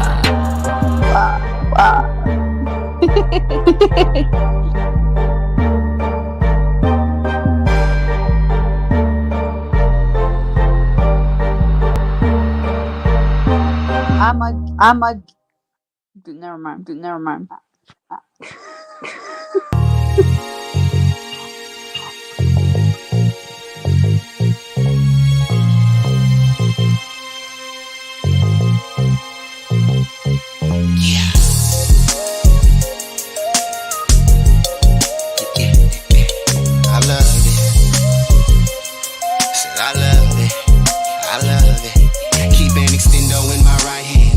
In my left hand, I'm ballin', making buckets back to back like I was Stephan. Better yet, I'm Phil Jackson, so don't treat me like the next man. And I'm kinda a real big deal, so don't be out here second guessing. Anyway, I make my pay and live this California lifestyle. Sunshine, loud packs, and chicks that love to get wild. That's how we do it every day. Slipping, sliding through the traffic on a mission for the day. Clearing marks about my way. Really got no time for y'all today. And all the craziness y'all talk, but never get your story straight. See me out here living great. I don't give a about all that hate. And when it comes to kicking game, I give you all that you can take. Trying to do it big, got no complaints. Every morning eating steak. They say I'm wrong for showing out, but I'ma do it anyway. Trustin' thing ain't nothing, bitch, cause I can do it any day. And it don't matter where I go, I always represent the yay. I'm so in love with this lifestyle. Anything I want, I say the word, I get it right now. Boppers used to hate me, now they tell me I'm tight now. Swagger through the roof, got everybody on my height now. So in love with this lifestyle. And I love it, and I love it, and I love it. So in love with this lifestyle. Anything I want, I say the word, I get it right now. See me, I'm out here getting it and loving how I live. Best believe if I do something, I'm a stupid, do it big. And this hustling is my gig, so don't you ask me what I stand for. Stacking while I'm macking, trying to earn myself a couple Lambos. Yeah, you know them toys for them big boys. Emperor of sorts and all you other players decoys. Meaning you're not the real deal. Keep an appetite for dollars that I never miss a meal. All you suckers need to chill. I'm just trying to stack a meal and pull the baddest bras around and love show they sex appeal. Little bit of Netflix and we chill. Losing clothes, keep on them heels. Working like a 9 to 5 and go right back to chasing skrill. I bring that real, never that phony. BS, y'all be stressing, put it down just like an OG. Perform these cookies, take flight. Summer, y'all just out here acting. I'm a boss in real life. I'm so in love with this lifestyle. Anything I want, I say the word, I get it right now. Boppers used to hate me, now they tell me I'm tight now. Swagger through the roof, got everybody on my height now. So in love with this lifestyle. And I love it, and I love it, and I love it. So in love with this lifestyle. Anything I want, I say the word, I get it right now. Spit more 100 than a C note. All the fame spitting, representing with these quotes. Don't try to front, you know this shit's dope. Question is, will I ever fail? My answer is no. I make this hustle look amazing. Put it down doper than a blunt of purple haze. And spicy on the mic, I bring the fire like a Cajun. Scoville, making haters sweat when I be blazing. Leaning to the side, haters everywhere. Yeah, I hear them talking, but they simply wasting air. Can't understand the reason that they stay in my affairs. But I'm major with my movements, getting money everywhere. I'm so in love with this lifestyle. Anything I want, I say the word, I get it right now. Boppers used to hate me, now they tell me I'm tight now. Swagger through the roof, got everybody on my height now. So in love with this lifestyle. And I love it, and I love it, and I love it, and I love it. with this lifestyle. Anything I wanna say the word, I get it right. So in love with this lifestyle. I love it. So in love with this lifestyle. Anything I wanna say the word, I get it right now.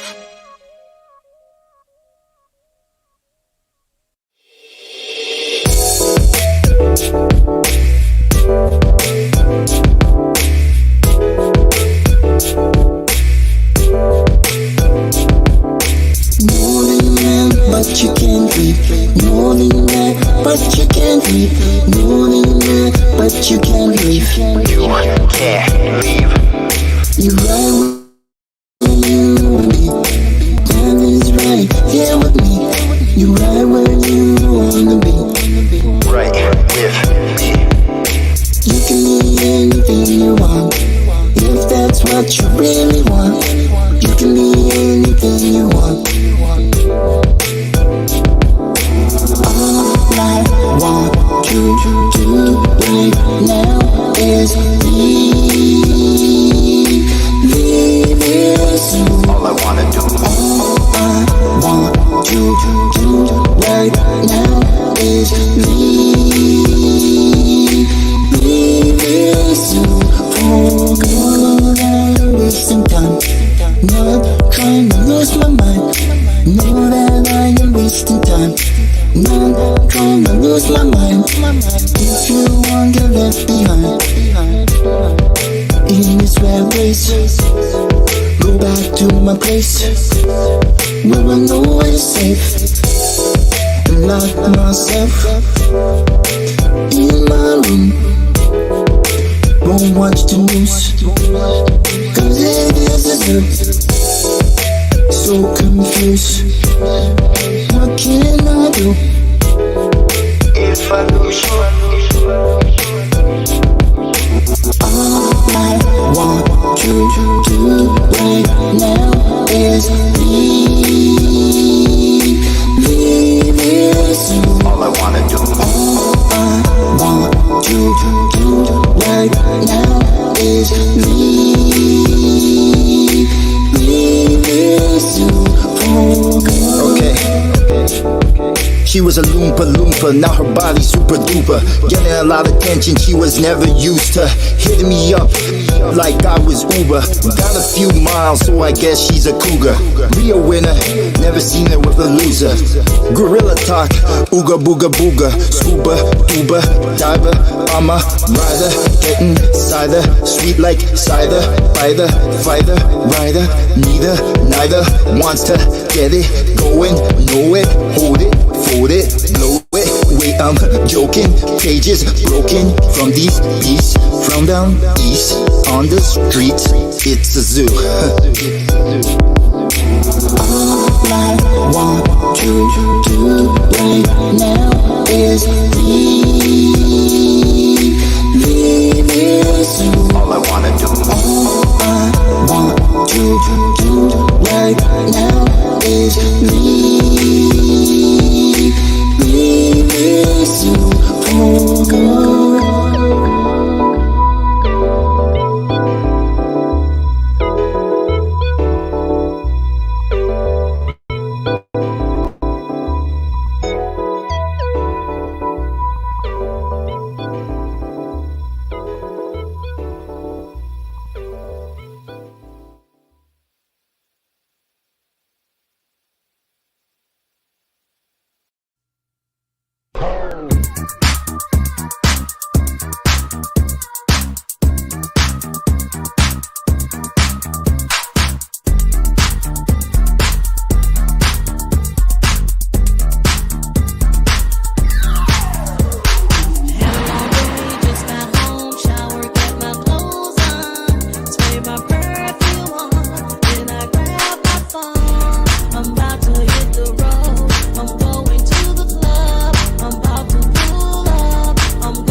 By the way, little mama, can we be friends? I can't let this night just end. I really wanna know if I can see you again.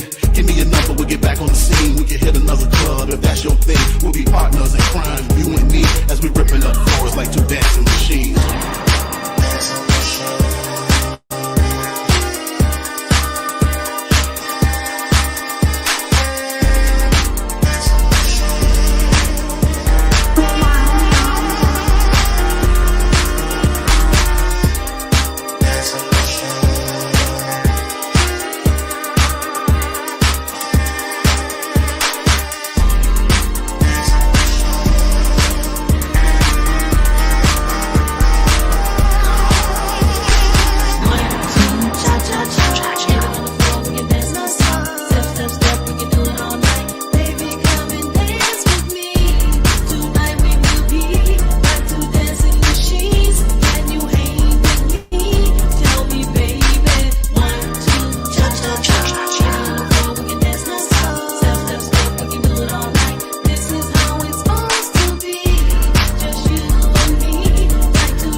Welcome back, and thank you so much for joining us tonight on We Are Paradox Media's Late Night in the Rockies. It's supposed to be a paranormal forum, but it's been a paranormal twosome, which I am so grateful. To have my sister back has been amazing. Yay! Yay! We did You'll it! never guess where I am. Where are you? I'm in a pile of pigs. I'm wondering what has got me to this point where I have a. See, I remember last time we were in a pile of pigs, and I'm pretty sure it was a lot smaller than it is now. And I was worried about that one. I was like, "Oh, it's okay, buddy. What's wrong?" And I leaned over and picked him up, and he peed on my hand. And thus, he was just trying to pee outside of the circle. But I had to interrupt. Can you hear them? Yeah.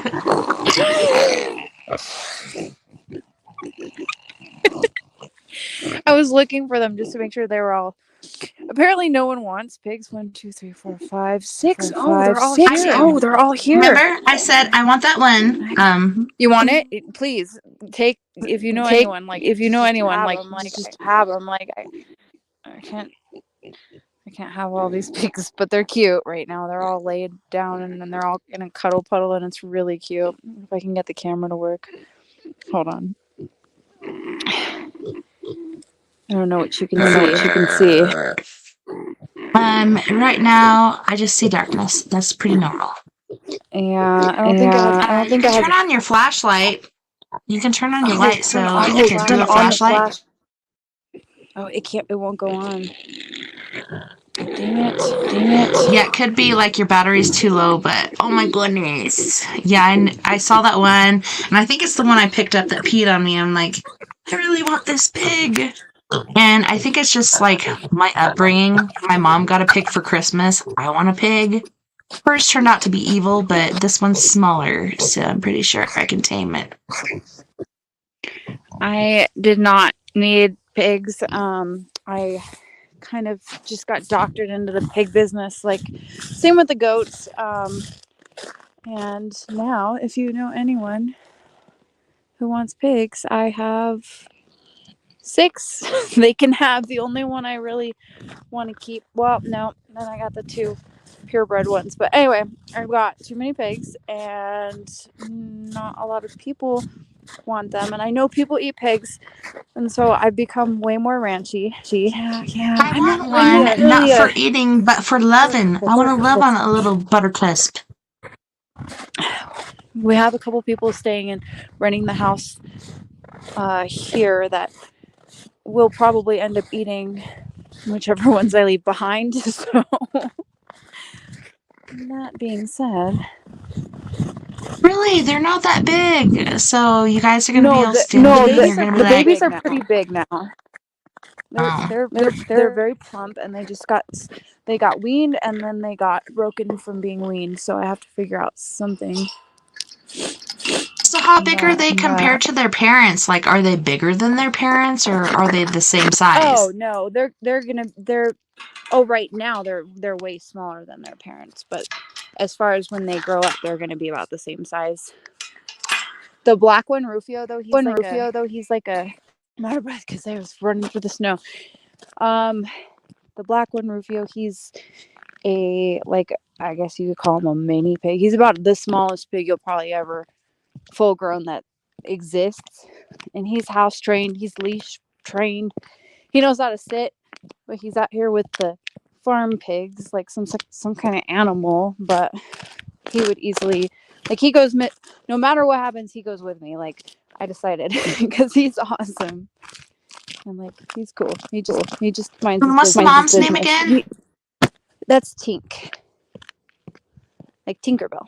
So Rufio, Yeah, they're both really Tinkerbell. small, and you're like, these guys want to buy them because they want to eat them, and I'm just like, what? They're so small. Like, these are pet size. These are not like I'm gonna eat you size. To me, at least. That's what I said. That's what I said. More and more ranchy every day. And just like with little dogs, they're bred to be pets. Well, Chihuahuas were originally bred for sacrifices, I heard. Like Aztec sacrifices or something. Really? Have you ever read that? Maybe that's why they're so angry. Yeah. I don't blame. I didn't. That's exactly what I thought. Like, they were originally bred to be, I don't know if it was probably Aztec, but possibly Mayan sacrifices. Yeah, they kind of were bred for that. Which no That's comment. amazing. Nope. Yeah, I'm just gonna leave the comments over there in this box where nobody ever looks. Yeah, that brings me back to celestial things happening and the most recent solar eclipse. Did you see that video where there was the solar eclipse and you could see the moon in front of the sun, but then, okay, for me, I could see the outline of what the sun was. So, when you film something, whether it's through a telescope or whatever, you have repetitive whatever going on. So you see the sun, then you see the moon in front of the sun, and then you see the outline of the sun again. And this one particular person that was doing the TikTok was just like, I was watching the solar eclipse and I was watching all these videos because I don't think he was in the space to actually see it. I actually woke up early and took my kids to see it, and it was pretty amazeballs. But then I saw this video and I'm just like, what the heck? I think what he saw was the moon in front of the sun, and then there was another outline. So you could see the sun, you can see the moon, you see another outline. I think that's just how the lens of the camera works. So you see the sun, then the moon, then another outline of the sun, and then all of a sudden there was like a solar explosion. And I'm pretty sure because the moon was in the place that it was, it saved us from internet and cell phone peril. So there was an explosion from the sun that showed up. It looked like a little, kind of like a square, and then there was a spooge. But you couldn't see it in real time. You could see like the sun, you could see the moon, then you see that other outline inside this video, and it showed a little plink, and it looked like a little square-shaped plink, and then it. Pretty sure the sun had a massive explosion, which a lot of people, for some reason, are predicting that this is going to wipe out our internet, everything, blah, blah, blah. But the moon was in the way. But at the same time, that explosion, because it was so massive, you could see through the moon. You know what I'm saying? Like, so you see the sun, you see the moon, then you see another outline. And that's just the sun replicated. And then you see the square and then explosion. I think it was just a massive auroral explosion that could have affected us. But luckily the moon was in the way. So I don't know what's going on with that. Have you seen that video or anything along with that? I don't know the exact one, but I've seen a lot of the ones where it's like two moons. And I've seen one that was two suns. That was really weird. But you never know. But sometimes with the reactions, you're just like, wow. And you're like, that would freak me right out. I think I did encounter a time where it looked like there was two moons, but that's can be a lot of different things. Like, Well, yeah, and I'm not talking about the whole Nibiru and stuff like that. I'm talking about somebody's focusing on the sun and the moon. And you see the sun, so you see the rim of it, you see the moon in front of it, but then you look over here and there's another curve, like there's a darker thing, and then all of a sudden there's a, pretty sure it was an explosion of the sun or a solar flare, as far as they call it. And it was like a solar flare. Yeah, it showed up like this, and then it was like, but it wasn't on the moon, wasn't on the sun, but that actual replica. So it showed up, and that's what I think it was. I think it was like the way that digital photography or SLS or anything, like you're focusing on this, and it's two different items, but there's a third little moon-looking thing. And I think it's just a refraction or something like that. Of there's the sun, there's the moon, then there's the sun again, then there's going to be the moon. You can actually see like that curvature of that planet or giant or whatever you want to call it. But yeah, it showed, and the sky was like, hey, I couldn't see it where I was, but I watched this video and this is what happened. Well, it showed like, it looked like a little, like this, which it could have been round, but it looked square. And then it was like an explosion. Didn't show up from the moon, didn't show up from the sun, but I think it was behind the moon. The sun had this expulsion. And so, like, it showed, like, in this third frame. And I've watched it several times since the eclipse, and pretty sure it was the sun. And a lot of people have been talking about, like, there's going to be a solar flare, this and this and that and that, which I don't know how they know. But they know. But yeah, it was supposedly supposed to take out all our internet, all our cell phones, everything. But it didn't because the moon blocked it. But we could still see it, like, picture in picture. Sun, moon, and then moon in front of sun. And that's where you see it. And it's just weird to see it that way through the telescope because it's like, oh, well, this is what I'm seeing. Well, what's that third refraction? Like, that's just a duplicate.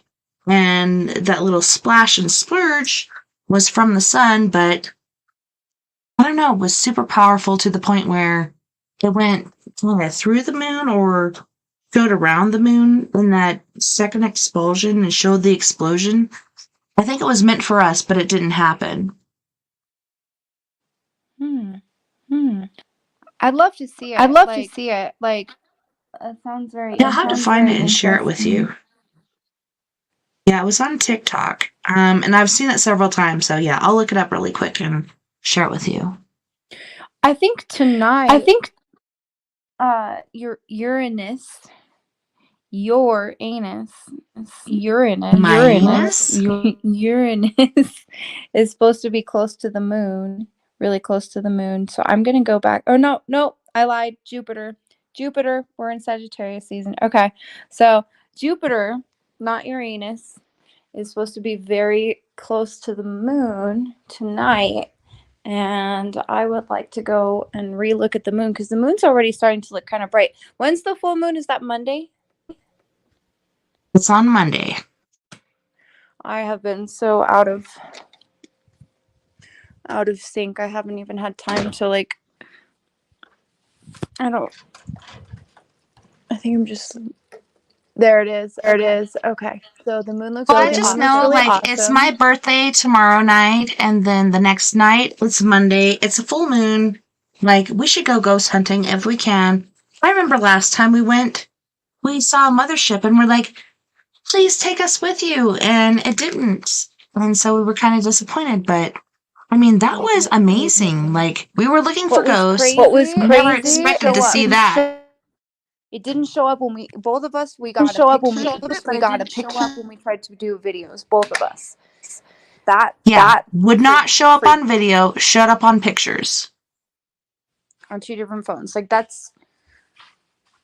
should be confirmation for anyone out there, but the fact that it changed shape and color and the flight pattern was all, it couldn't have been anything that I am familiar with here on the earthly realm. It was very strange, and it was very unexpected.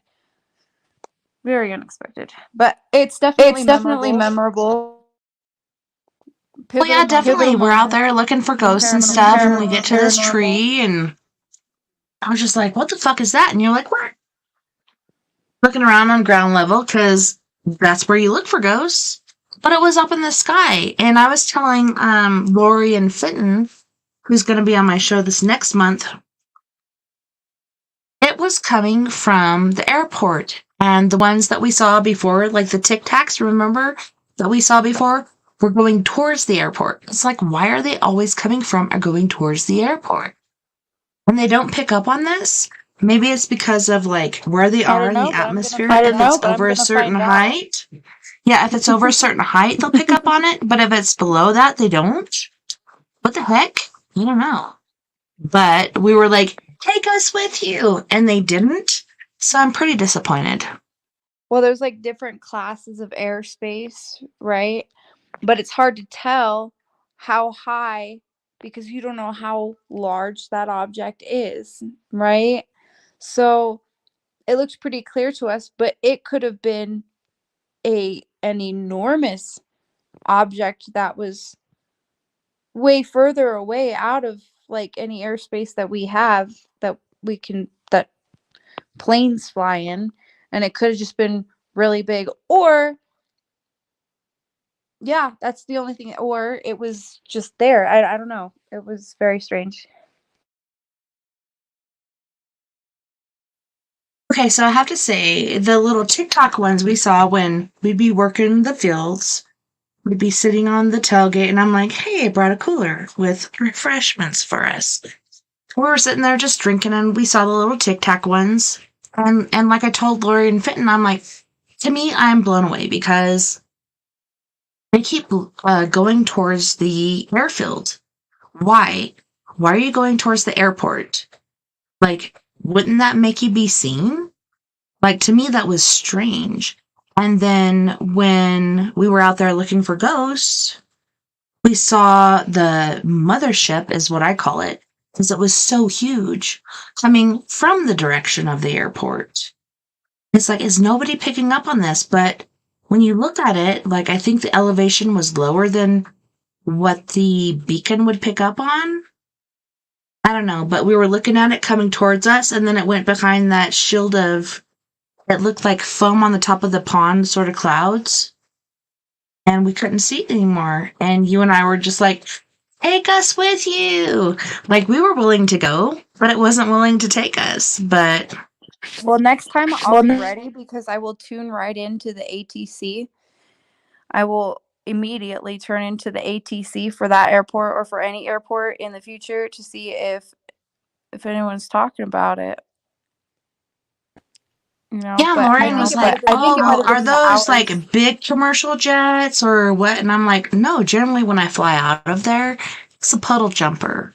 I don't really get on a big aircraft going from that airport.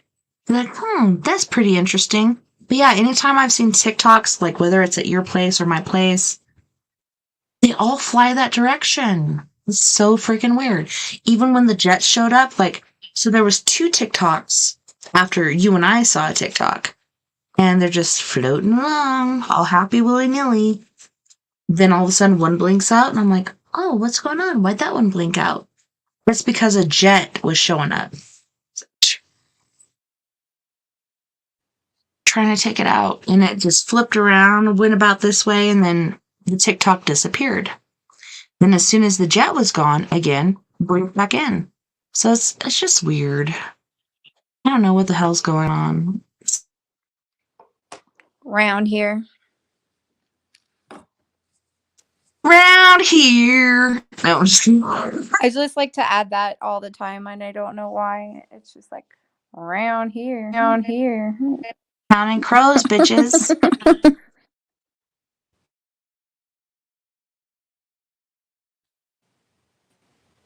All right, so yeah, that flare on the sun, that was the last thing I had to announce, but otherwise, how do you feel about the World of Warcraft? Like, I feel like we're on the cusp of like World War III. I thought that when Ukraine and Russia were doing that, and then America was Ukraine, and then China is friends with Russia, and then North Korea is also putting its little fingers in there. It's like, this is not good. But now, just recently, like, things have changed and it's not looking good. Like, Plato could be correct. You know, one of the things that Plato said for 2023 was there would be a diversion of politics and money, and we'd be so broke that we'd be eating each other. But we haven't quite gone there yet. But otherwise, like, the World War III thing has really freaked me out. I feel like I've been eaten energetically by so many people lately. So, Dude, that's true, isn't it? Everybody's eating us up. Do do do do do do do do. I don't like it.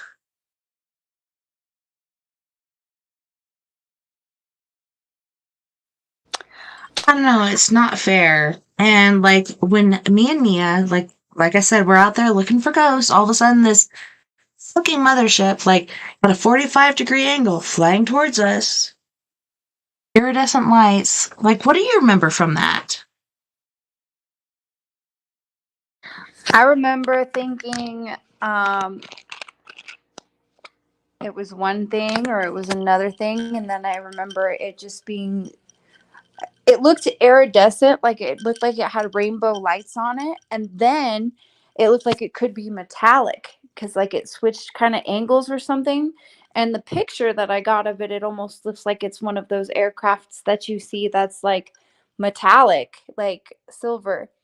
But in the air and on the video, if it would have showed up, it would have looked like a string of multicolor rainbow lights on an object that were changing colors, like not flashing, not like a plane, not flashing, like warping into different colors. It was a phenomenon, to say the least. But I mean, the only thing I could chalk it up to is like kind of like the northern lights, but a tiny sliver in the sky that was clearly an aircraft of some kind, and the lights were not flickering or flashing like on a typical aircraft, more strobing in and out like a blob, or like it was interesting.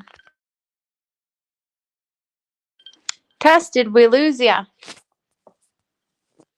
Oh no. Oh no, Tess, we've said too much.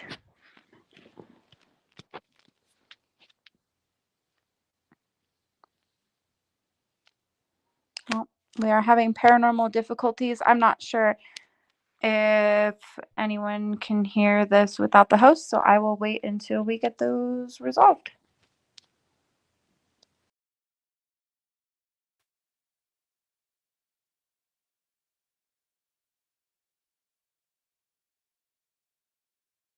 Oh no!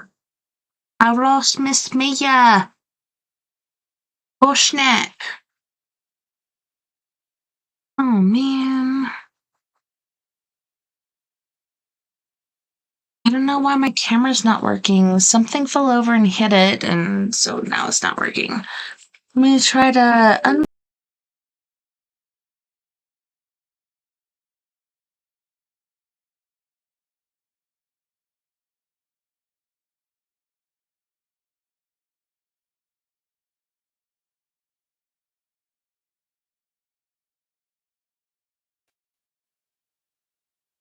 Hello! Hoping for Mia to come back in.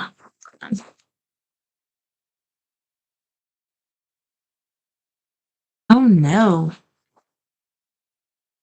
I'll be back in just a second.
Okay, so for some reason...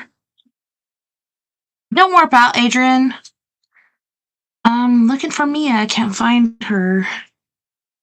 Damn it all. Oh, we were on a roll.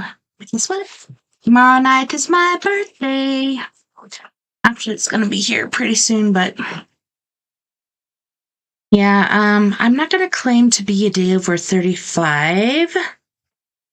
So that'll be a thing, but... Let me see if I can get Miss Mia back on here.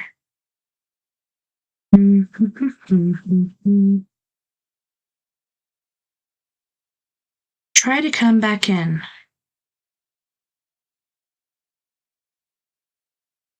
Please. Please. Please is a nice word to use. Don't time warp out. Adrian, that would be so rude. Just kidding. If you need to, do it. But otherwise, stay here.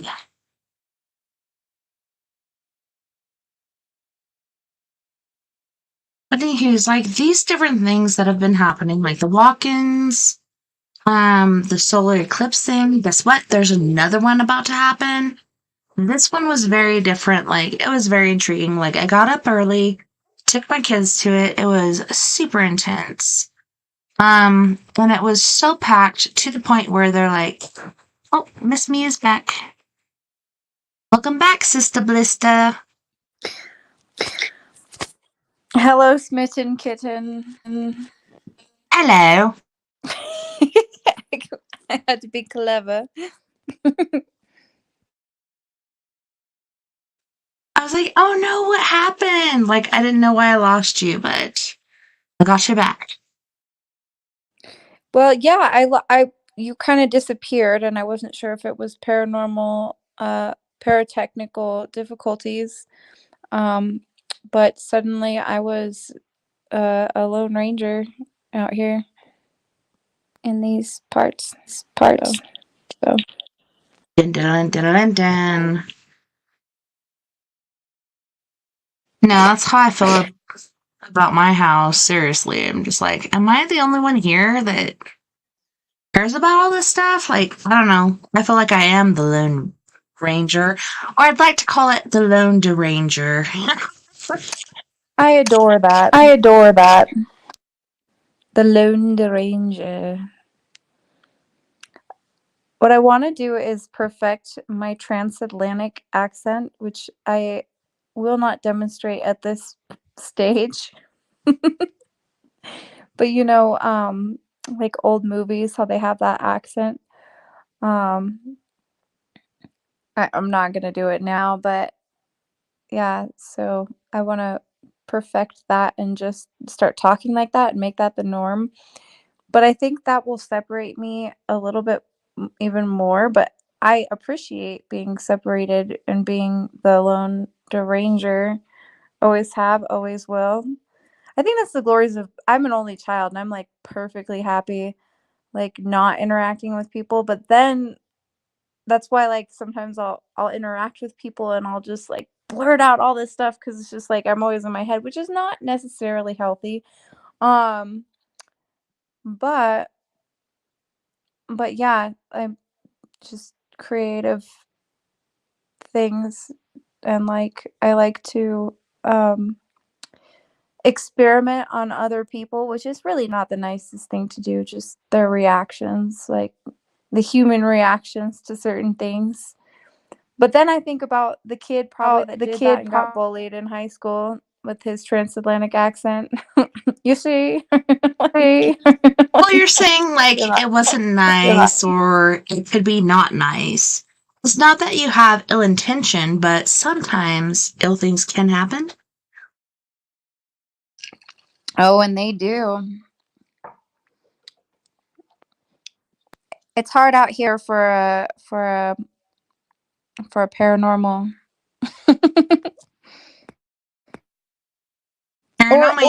or pimp for that. What is it? Pimps and hoes, I don't see the difference because I think we're both in power equally, so no. If I had a pimp, I'd have to kick his ass. But I've never been pimped out, so I don't know. But I'm just like a powerhouse to the fact where I just if you're kill trying him. to pimp me out, I'll have to slap you in the face with some baby powder, right? Yeah.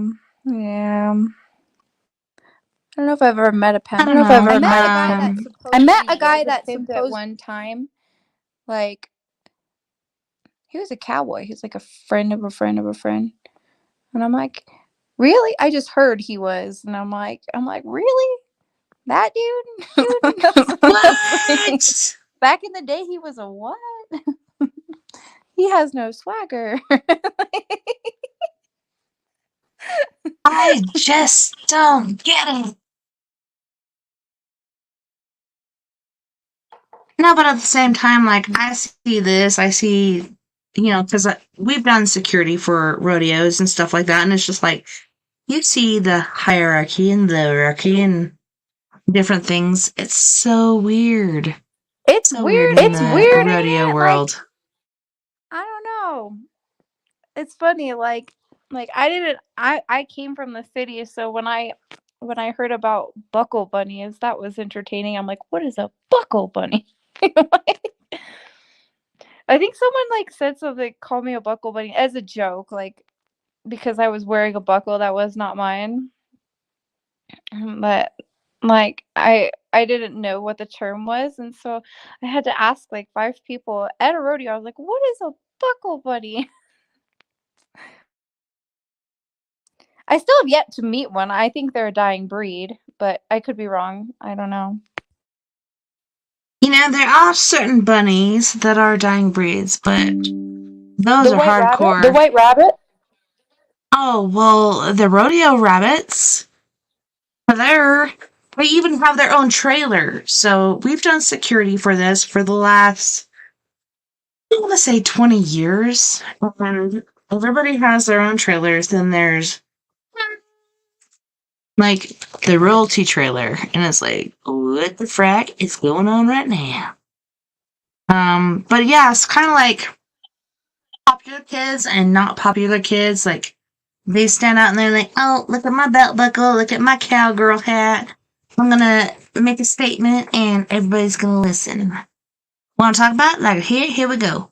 And then we go on from there. But I don't know, in years past when I've done security for the fair, like, there's been kids that have been injured due to their farm animals or perhaps their horses. And it's super sad. It's like, me. man. I'm kids. You're what? I said it's me. I'm kids. I'm not a rodeo-er, but I will say that I'm somewhat of a rancher at this point. And yeah, that's why, but I have a horse that I love so much because he is like the epitome of a kid's horse. Like you can't ask him to do too much because he's a little baby and he'll have a breakdown. That's the one that's always like, hey, I'm over here. But he's such a sweet guy. I don't have kids, but if I did, I would trust him with them because he just like if something's wrong, he's not gonna buck. He's not gonna do anything crazy. He's just gonna not do anything. He'll just sit there. Like I've seen him step on his reins because someone who didn't know how to ride dropped the reins and he stepped on him and he pulled his head up and I'm like, oh no, and I'm hopping off my horse as fast as I can because she's right by a fence and I'm like, oh, I hope she doesn't get crushed because I'd never seen him in that situation before. And then he just like he was on his rein with a bit in his mouth obviously and he had his head up and he couldn't move his head and he just looked at me like something ain't right. Well, yes, and there are horses out there that bite people. Like, I had my niece go out here to the neighbor horse, and she's like, I'm just going to feed it a little bit of grass. And she's trying to feed it grass, and it bit her so hard in her back. She's been turned against horses since, but, I mean, I think that's just, like, defection of whoever is corralling or leading these horses. They know certain rules, they know certain things, but some of them are quite motherfucky. I don't Well, know. and they all just have their And they own all just have their own personalities. personality. A lot of it is also they remember things, and they will do anything they can to eat and to not work. A lot of them. But what people don't understand, which I didn't understand until a few years ago, is just like that horses actually genuinely, a lot of them genuinely do want to work. Like they want or do They want whatever or it is do 'Cause they're whatever like it is people that they do. pleasers, like me and you. Like, Not I all need of to them. please the Not all of them. person, and that's what they want to do. They just want to do their job. They like if they're bred, to be cutting horses, they will naturally want to do that. They will start that usually at a young age if they are born to run. That's what they want to do, but they don't always. Again, like, but the ones that are competitive, you can see it, and they'll do it almost on their own. A lot repetition is a lot of it, but like when you see one just doing something because it wants to do it, it's fun. Like my mare who will bite at cows. That's not okay. Like in like the cutting world and some other things, like they Well, don't she's just like, get they the how to fuck out of dig my way. things. I'm trying to do my thing. Get your cow But I ass like out of it my when way. I'm moving cows, and when it's not like an actual official cutting. When you're moving cows, sometimes you like a horse that'll bite them in the butt because it gets them moving. Like they did that on their own because they're on the hierarchy. Horses are higher than cows, right? So, like you were talking about the rodeo hierarchy, so horses are higher up on the food chain than the cows. So some of them don't care. Some of them are scared of cows. That will happen. And then there are ones that just naturally just want to bully them and will just pin their ears and bite them. And I kind of like that. Like there's something kind of fun about that to me. I don't know. Same with a dog that wants to work.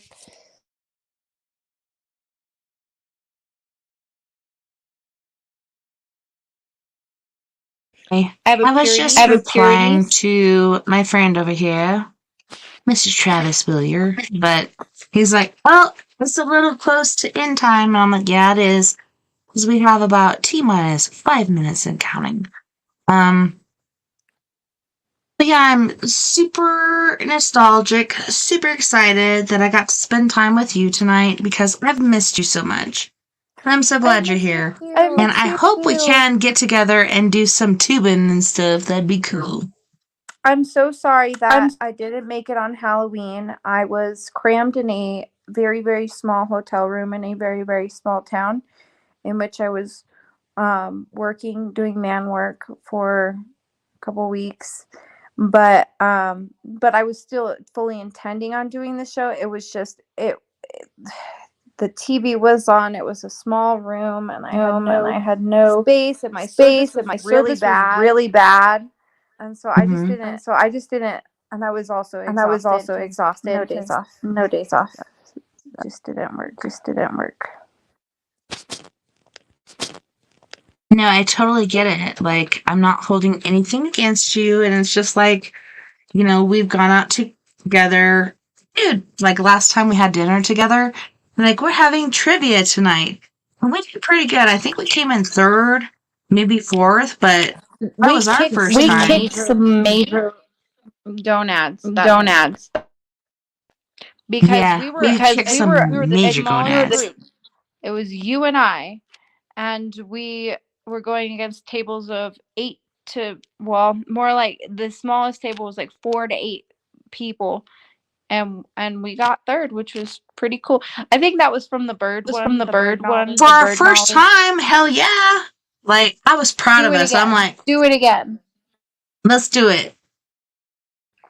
Do you want to do something for your birthday? I know we are still on air, but if you are free. Well, you were talking about like tubing. You're like, we have an epic tubing thing, and today do you have a sled? My schedule was super fucked up because guess what? I had to go find snow pants. I had to go find snow boots. Blah blah blah. Yada yada. I found snow pants for my son, snow boots for both my kids. I found the gloves, stuff like that. But then I came out on my first break and I heard them outside laughing. They're like, and That was literally like they were just having in the snow in a cow onesie with a robe on. Oh, I And it want was one of fun. those. I want one of those blow up cow onesies.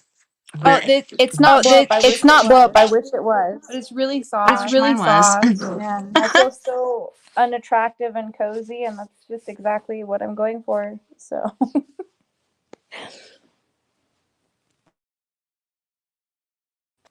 It's true. It's true. Like I want to get in one of those cow onesies where it's got a fan in it, and it blows you up, and you're just like.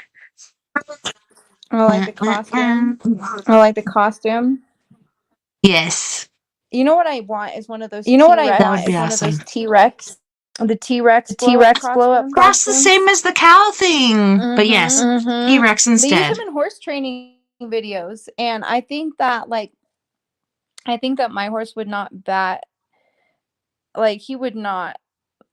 He would do absolutely nothing if I just just bareback hopped on him, whatever.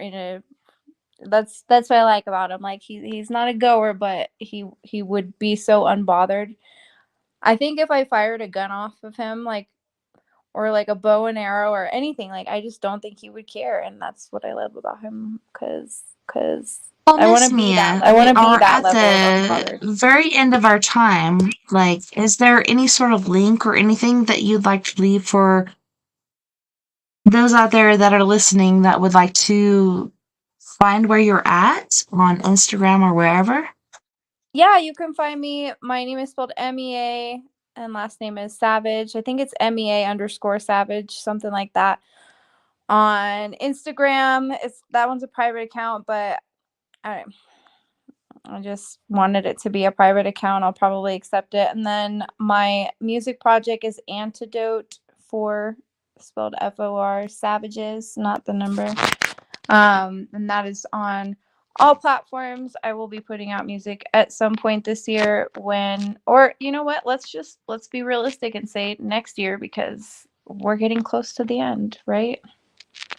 But that is my music one. Oh, yeah. We're getting close to the end of this precipice to the beginning of the one, which we both feel is more bountiful. Big changes. I know that. Might be moving again. We'll see. I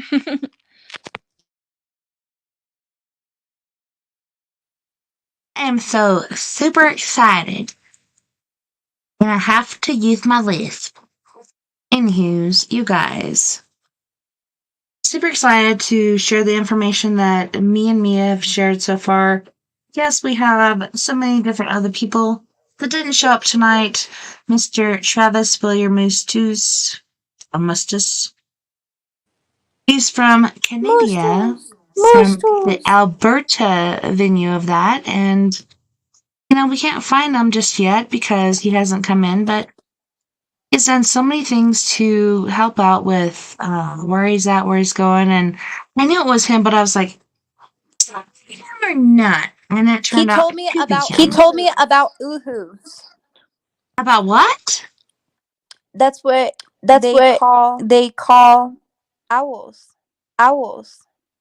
And I love owls. So like messengers. Well, but that's the term. The term that his tribe calls oohoos. In their language, that's what they call owls. I will never forget that because every time I see an owl, it's an oohoo now.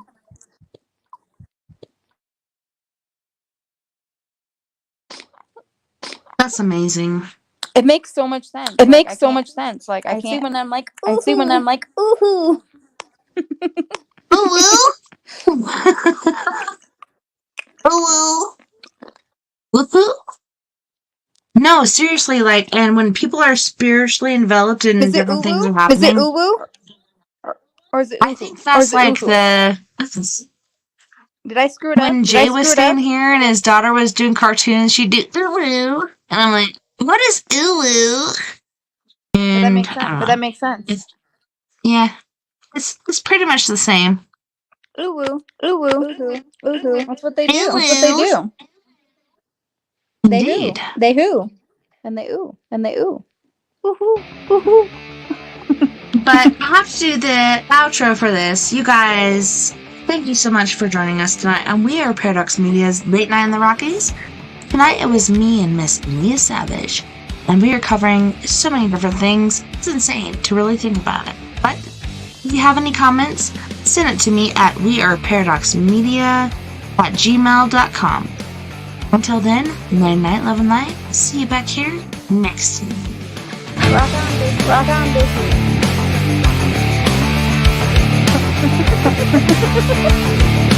It's so loud. Yeah, it'll be done here in a minute.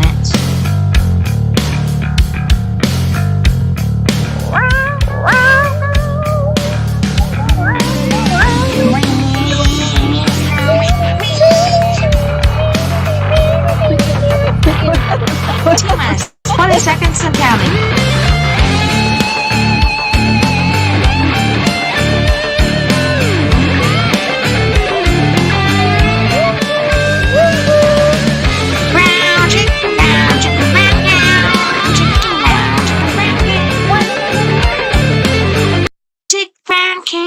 Chicken brown cow. Chicken a fucking speed. Chicken a fucking speed. Bucket a bee. Chicken fucking seeds. I've been enjoying the fruits of Colorado. While I can. So You've been enjoying what? I'm sorry. the fruits of Colorado. I'm telling you. So I've lived in Florida. They're green. I've lived in Arkansas. I've lived in Washington State. I've lived in Colorado. And to me, this is my most favorite place, I have to say. I love it here. Absolutely. Same. I Yeah, love it was funny, like I said, actually, like- you know what's funny? I did my go. ancestry. And I knew my grandma, and I knew like she had ties, and my great grandma owned like mines in Colorado or in some other places or something. I don't really know. But the funny part is that that the town where my grandma grew up, which I can't think of the name of right now, I ended up driving through.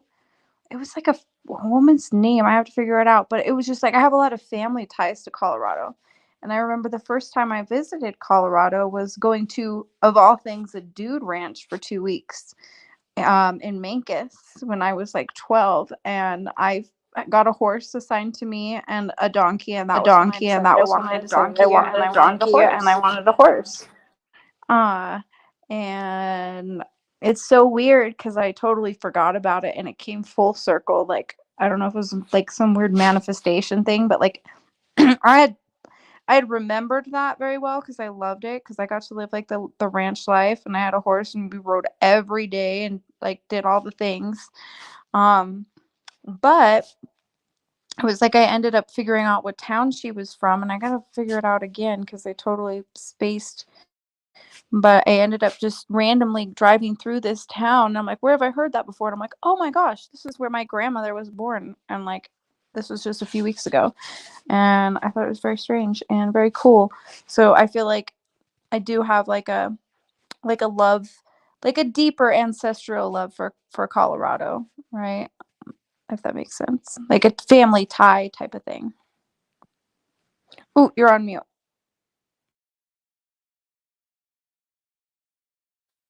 No, yeah, like I was saying, it's like a love-hate sort of thing, and it's like, I love this, but for some reason I hate it.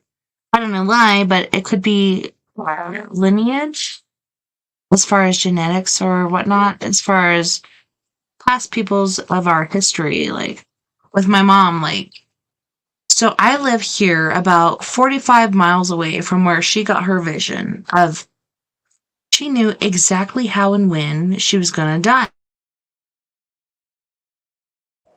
You're mute.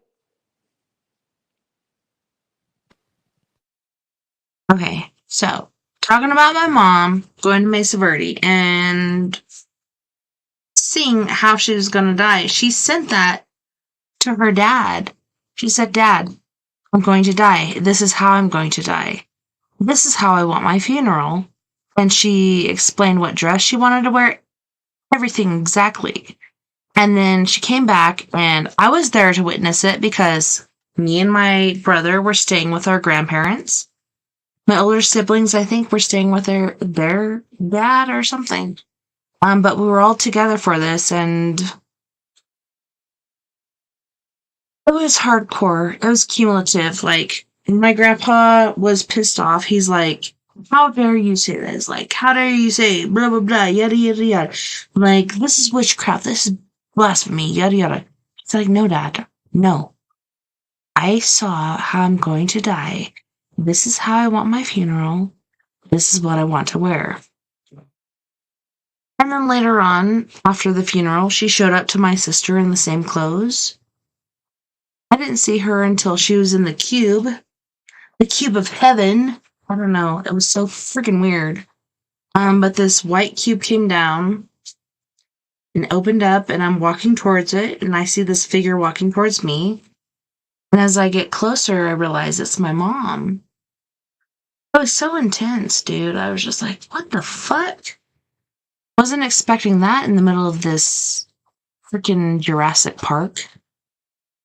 I'm saying Jurassic because it was just like trees on each side. Trees in a path. Trees in a path.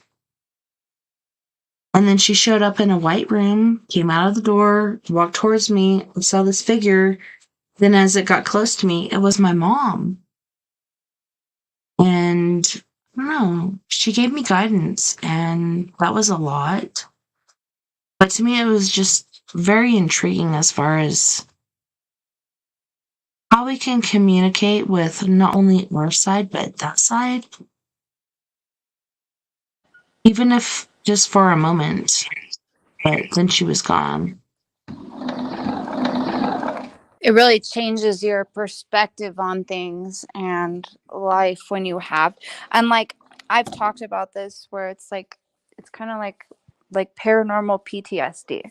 Like, you don't ask to have these experiences, but when they do happen, they can either freak you out and you shut up about it, and then you have side effects later. And I'm not saying like talking about it is not going to give you side effects as well. Like, we are very open about it, you and I, and people within that community.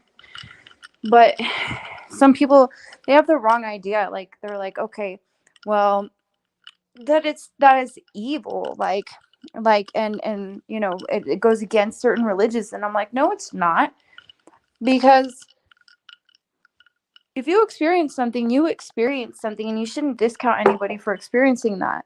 And because they experienced that without asking, without having a choice, okay, without attracting it and saying, oh, hey, I want to see a UFO tonight, but I am Mormon, or, you know, it's something else.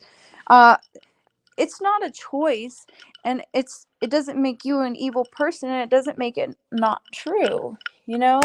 Like, I think we're past that, but it kind of just sucks that that like there's like a PTSD element to it, because then you start to doubt yourself, you start to doubt your sanity. And I'm like, okay, well, if I'm sane 364 days the rest of the year, but then this crazy thing happens to me in a specific location or something like that, you know, it still happened, and it can mess you up kind of mentally, unless you have no choice. Like, the paranormal community kind of chooses you. Then you're like, okay, I got to figure out why. I got to dig. I got to get information. I got to talk to people. And that's what we do. And that's how we gain momentum and clarity. That's also how we drive ourselves insane, because if everybody says they saw the same thing, but then 50% of the population says that it doesn't exist, that's where it creates a division. And you're like, okay, well.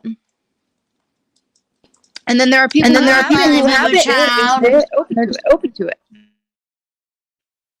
No, seriously, and we can see the same things or not. And I don't know, it's just like when you and I were together, I'm like, what the fuck is that? And you're like, what? You know, looking around on ground level. It was in the freaking sky, this UFO. And then you saw it and you're like, what the fuck? We're both like, what the fuck? We were what the fucking, you know? It was so weird. And we're And then paranormal it people, came, so when we're what the fucking, it's a serious what the fuck, right? Like, I've seen some lights in the sky being from Arizona. I've seen some weird things, but that was a serious what the fuck moment. Questioning it was, because I was everything. like, what the fuck is that? And you're like, what the fuck? And it's coming towards us. It's getting closer and closer and closer. I said, And as it is, we're just Daddy, like, take me. yeah, we're like, take us with you! Mother. Take us with you! Guess what? It didn't, so far as we know, but could it have done it? And we didn't know? I don't know. Maybe it did. But yes, we were Maybe both somewhere else reaching. now. Yeah, we're like, please take us with you. And I don't know, then it disappeared. That was the strangest thing to me. Was that it came over us and then disappeared. And we were like, as if we were under a pond and we see these little floaties as far as like air bubbles or whatever. And so it looked like a normal looking up from the pond sort of thing. And we're just like looking for this UFO device coming towards us, getting closer and closer. Then it's going behind. We're like, take us with you. And then it doesn't? Like, why? Why the fuck not? Maybe we've been there before and we don't deserve it? I don't know. No, it wasn't that at all. What I think it could have been a million different things, right? It could have been that we're both intuitive and we both wanted to go out at that time because we felt or we knew or we dreamt about that happening beforehand. Now, the other way it could go this is what happens when people take psychedelics. They either think that they've seen God or that they are God, right? Or it could be like the other version where it's like, oh Well, my guess gosh, what? I didn't do psychedelics that night. I was just like, I saw it. Together that it showed itself, but that's not likely.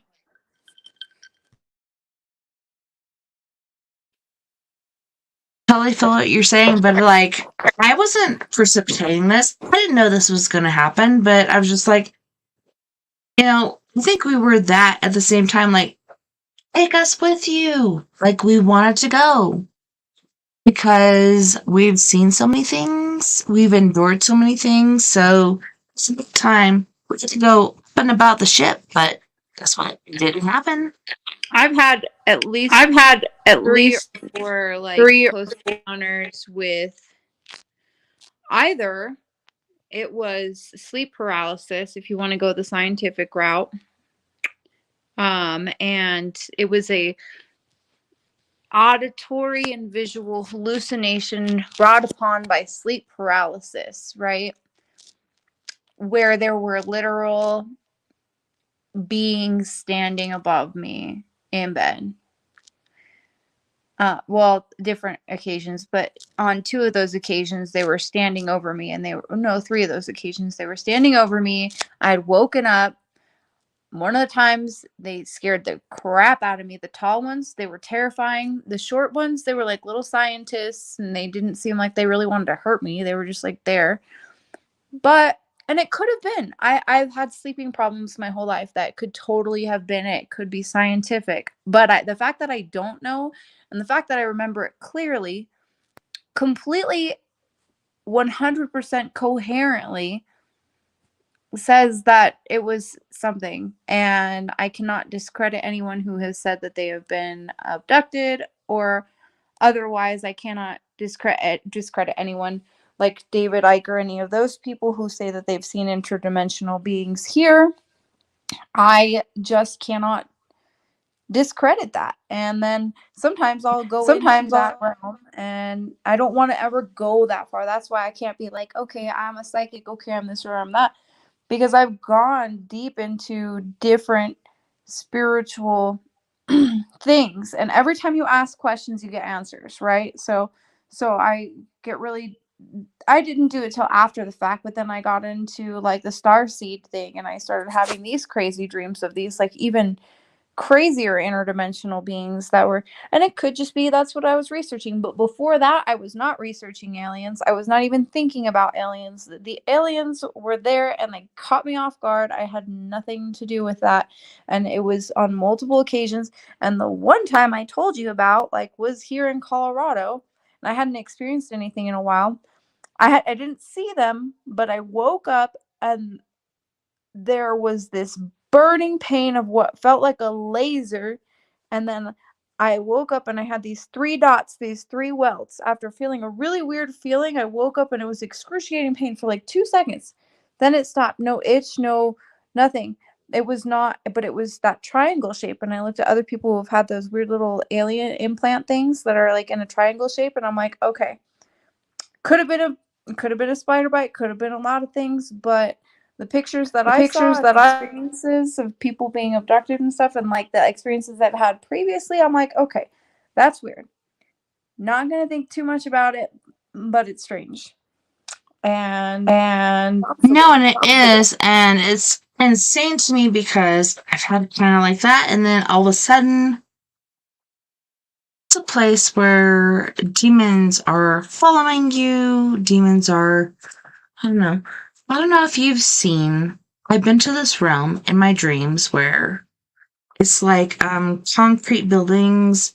There's effigies, aka like people doing paintings and tagging and doing this and this and that and that on the walls. To me, it's been pretty insane. And you have little cubbies. So there's little cubbies about, this big in human size. So that's about 4x4 feet.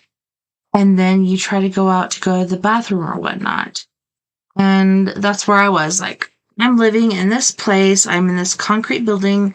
The buildings are like this small. Like, we have these little stalls. We're all sitting there talking back and forth, whatever. This was the military? This was in my dreams this last week. Last week. Okay. Yeah, and I had to go to the bathroom. The bathroom was separated from this building where we have these little quadrants, is what I want to call them. So I go to the bathroom, and there's a wall, and there's a wall over here, and then there's stalls and stuff. I'm trying to hide behind this certain wall. And I go in there, and I'm like trying to hide. These 2 guys see me, and I swear to God, sister, this was... Yeah, that's why we gotta get out of the city. We're not in this city, but some people. Yeah, we need to get out. But at the same time, I'm stuck there. I'm stuck there where we can't use our cell phones. We don't have any energy. We don't have any internet. We have nothing. But I have to go pee. So I go to the bathroom, and I'm trying to hide behind these walls, and maybe they see like my shoulder or something. Like, they come over and they see me, and they tag me against the wall. Like, they put me up against the wall. They're about to SA me. And this chick comes over from Who's the Boss. She's the main girl from Who's the Boss. And these 2 guys are sitting there. They're assaulting me. They're about to SA me. And I'm just like, what do you want? What do you want? What do you want? Then she comes over and I say, what do you want? What do you want? What do you want? And then I say, what do you need? As soon as I said, what do you need? Everything as far as assault stopped. Whoa. And it was like, whoa. Sort of silence. And instead of saying, what do you want? And doing that, I said, what do you need? And that's what she wanted. She wanted what she needed. And I don't remember what exactly she said after that, but she gave me the code to this box, which you could plug your cell phone into. It could charge your cell phone, give you internet access. And the code was 666.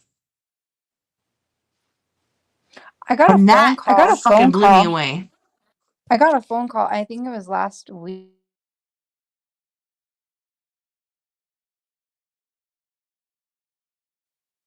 What happened?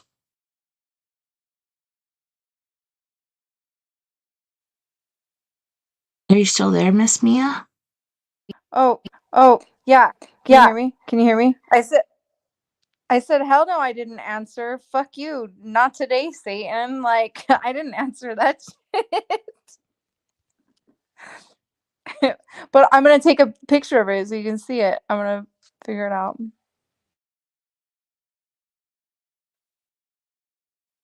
No, seriously, it's when you're like, fuck you, not today, Satan. Like, you're going a different direction. That's how I felt like these two guys were super evil. That chick was too. And it was the chick, like Andrea or whatever her name was, from Who's the Boss. And these guys were pinning me down. They're about to SA me. And then she comes in and she's just like, she got her big ass Italian nose in there. She's trying to get shit done. She's trying to overpower me, and I'm just like, what do you want? What do you want? I kept saying, what do you want? And it was as soon as I said, what do you need? That they all stopped. And we're like, I'm So it's gonna what put they I'm gonna need. put the phone number. The It was phone actually number. on the 8th of November.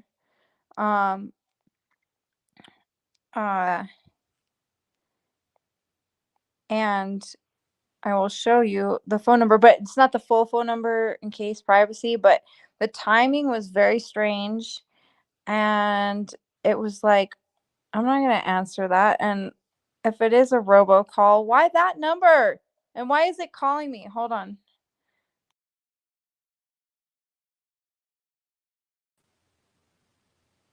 Hold on. Yeah, I keep getting one from somewhere in Florida. I'll have to look it up on my phone, but somewhere in Florida. Same number, never leaves a message. So if I get a call from a certain number, it'll generally leave a message, and it's like, hey, I'm just getting, keeping back up with you from the last conversation we had as far as your business and blah, blah, blah. And if blah, blah, blah, yada, yada, all these business members, da, da, da, you get $300,000 or something like that. It's just like, go the fuck away. Like, this is not reality. This is somebody trying to take advantage of me. But yeah, I keep getting this call from. This is a lower energetic energetic trap, and I will not fall for it. I've been saying it like, it's so weird, man. Like, I've just had some weird stuff. And I've learned, though, this is what I've learned. And nothing so bad where it's been like criminal or anything like that, where I have to say anything, but I've seen some crazy stuff the last few months, and I have just learned to just put a cork in it as much as possible. I've gotten really good at just keeping my mouth shut. And so, like, in the earlier stages of this show and the earlier stages with back in the other show and stuff, I was way more open. But I think part of it now is I just don't feel like it's necessary. And I feel like if there are certain things that I don't want to share, even like, Well, yeah, and we have different things happening, different things we don't want to share for particular reasons. There's a reason for it. yeah, like I just don't, I can't, I can't anymore. And then sometimes, like, when you're opening, like, here's another, like I don't even like to share too much, and it's not paranoia, and I don't feel like it's like I'm targeted or anybody's targeted, but I feel like my intuition has increased in a way where I feel things that I don't necessarily want to feel. So I don't like sharing pictures and stuff. I'm hypersensitive, and I just don't, it's not out of ego or anything else. It's just like sometimes when I share too much, I feel the backlash, whether it's verbally or whatever. And I just can feel it. Like, when I share too much, I feel the energy of whatever it is, and I don't like it. And see, like, my throat's closing up right now. Like, even talking about it, and like I can just feel it. Yeah, there's something trying to silence you. You're like, I have something to share, but something is trying to silence you. Yeah, and I'm just gonna let it, because when I have pushed past that and shared, then I have suffered the consequences of sharing those things be it one way or the other. It's just really weird. I can't be as open as I was. I built a lot of walls up this last year. I felt like I needed to. And I then think there is. every single time without fail, I let like my walls down for some purpose or another. Like I would go out to socialize, or I would like have a conversation with people, even people that I love and care about and know very well. And then something would just happen where it was like, oh no, I gotta just put a sock in it. Can't say anything because it's like an energy. It could. I think the universe is within us all in a way. Like we're all on our own paths. And my path this year was to learn to listen and sit back. And I have gotten more things that have been. And that's the weird part. Like I've not until recently. I was not taking a lot of action. I was just kind of sitting back and calculating things. And when you sit back and you pull your energy back, you will notice some crazy stuff happening in directions you didn't know it was coming from. And then I'm like, oh, okay, I can go out and be social and have a good time and everything. And then something really weird would happen. I'm like, okay, not with concerts though. I'll take that back. Like so when I do go out, it will be to specific things. I don't know. I don't know. Weird. I don't know which So is we better. are kind of at the end of our time. Can you let our listeners know how to find you, how to find your music, etc.? My music is Antidote for Savages. Should be on most platforms. And my personal Instagram is Mia, MEA _ I think it's an _ savage. Feel free to send I guess they're like not a friend request, but a follow request or whatever it is. And yeah, and through Tess, obviously. Yes, and we play you all the time because even Adrian Bledsoe is like, this is my favorite artist. Like, we all love you so much, and we're so appreciative for your music. I don't know where else to go from there. Are you But going to go ahead. Sorry. the other after party? After party. Yes, I'm just super grateful you're here right now and that we're doing a show together. But in the end, Night Night Live Light, you guys go and find Mia on Instagram under Antidote for Savages or wherever else you can find her. She is super amazing. But yeah, I have to go because I can't wait to get together with you. But oh my gosh, I'm like, I have to run for the bathroom right now. But yes, I'm super grateful for you. And so glad we spent this time together. But I love you, sister, and hope we can do this again pretty soon. All right. We can play in the snow if you want. Yes, that's what I'm looking forward to. I found the snow boots, found the snowsuits, at least one, and then we should be coming together. Cool. Now all you need is a cow onesie. I'm super looking forward to it. And I love you, sister. I'm so glad you're still here. You too.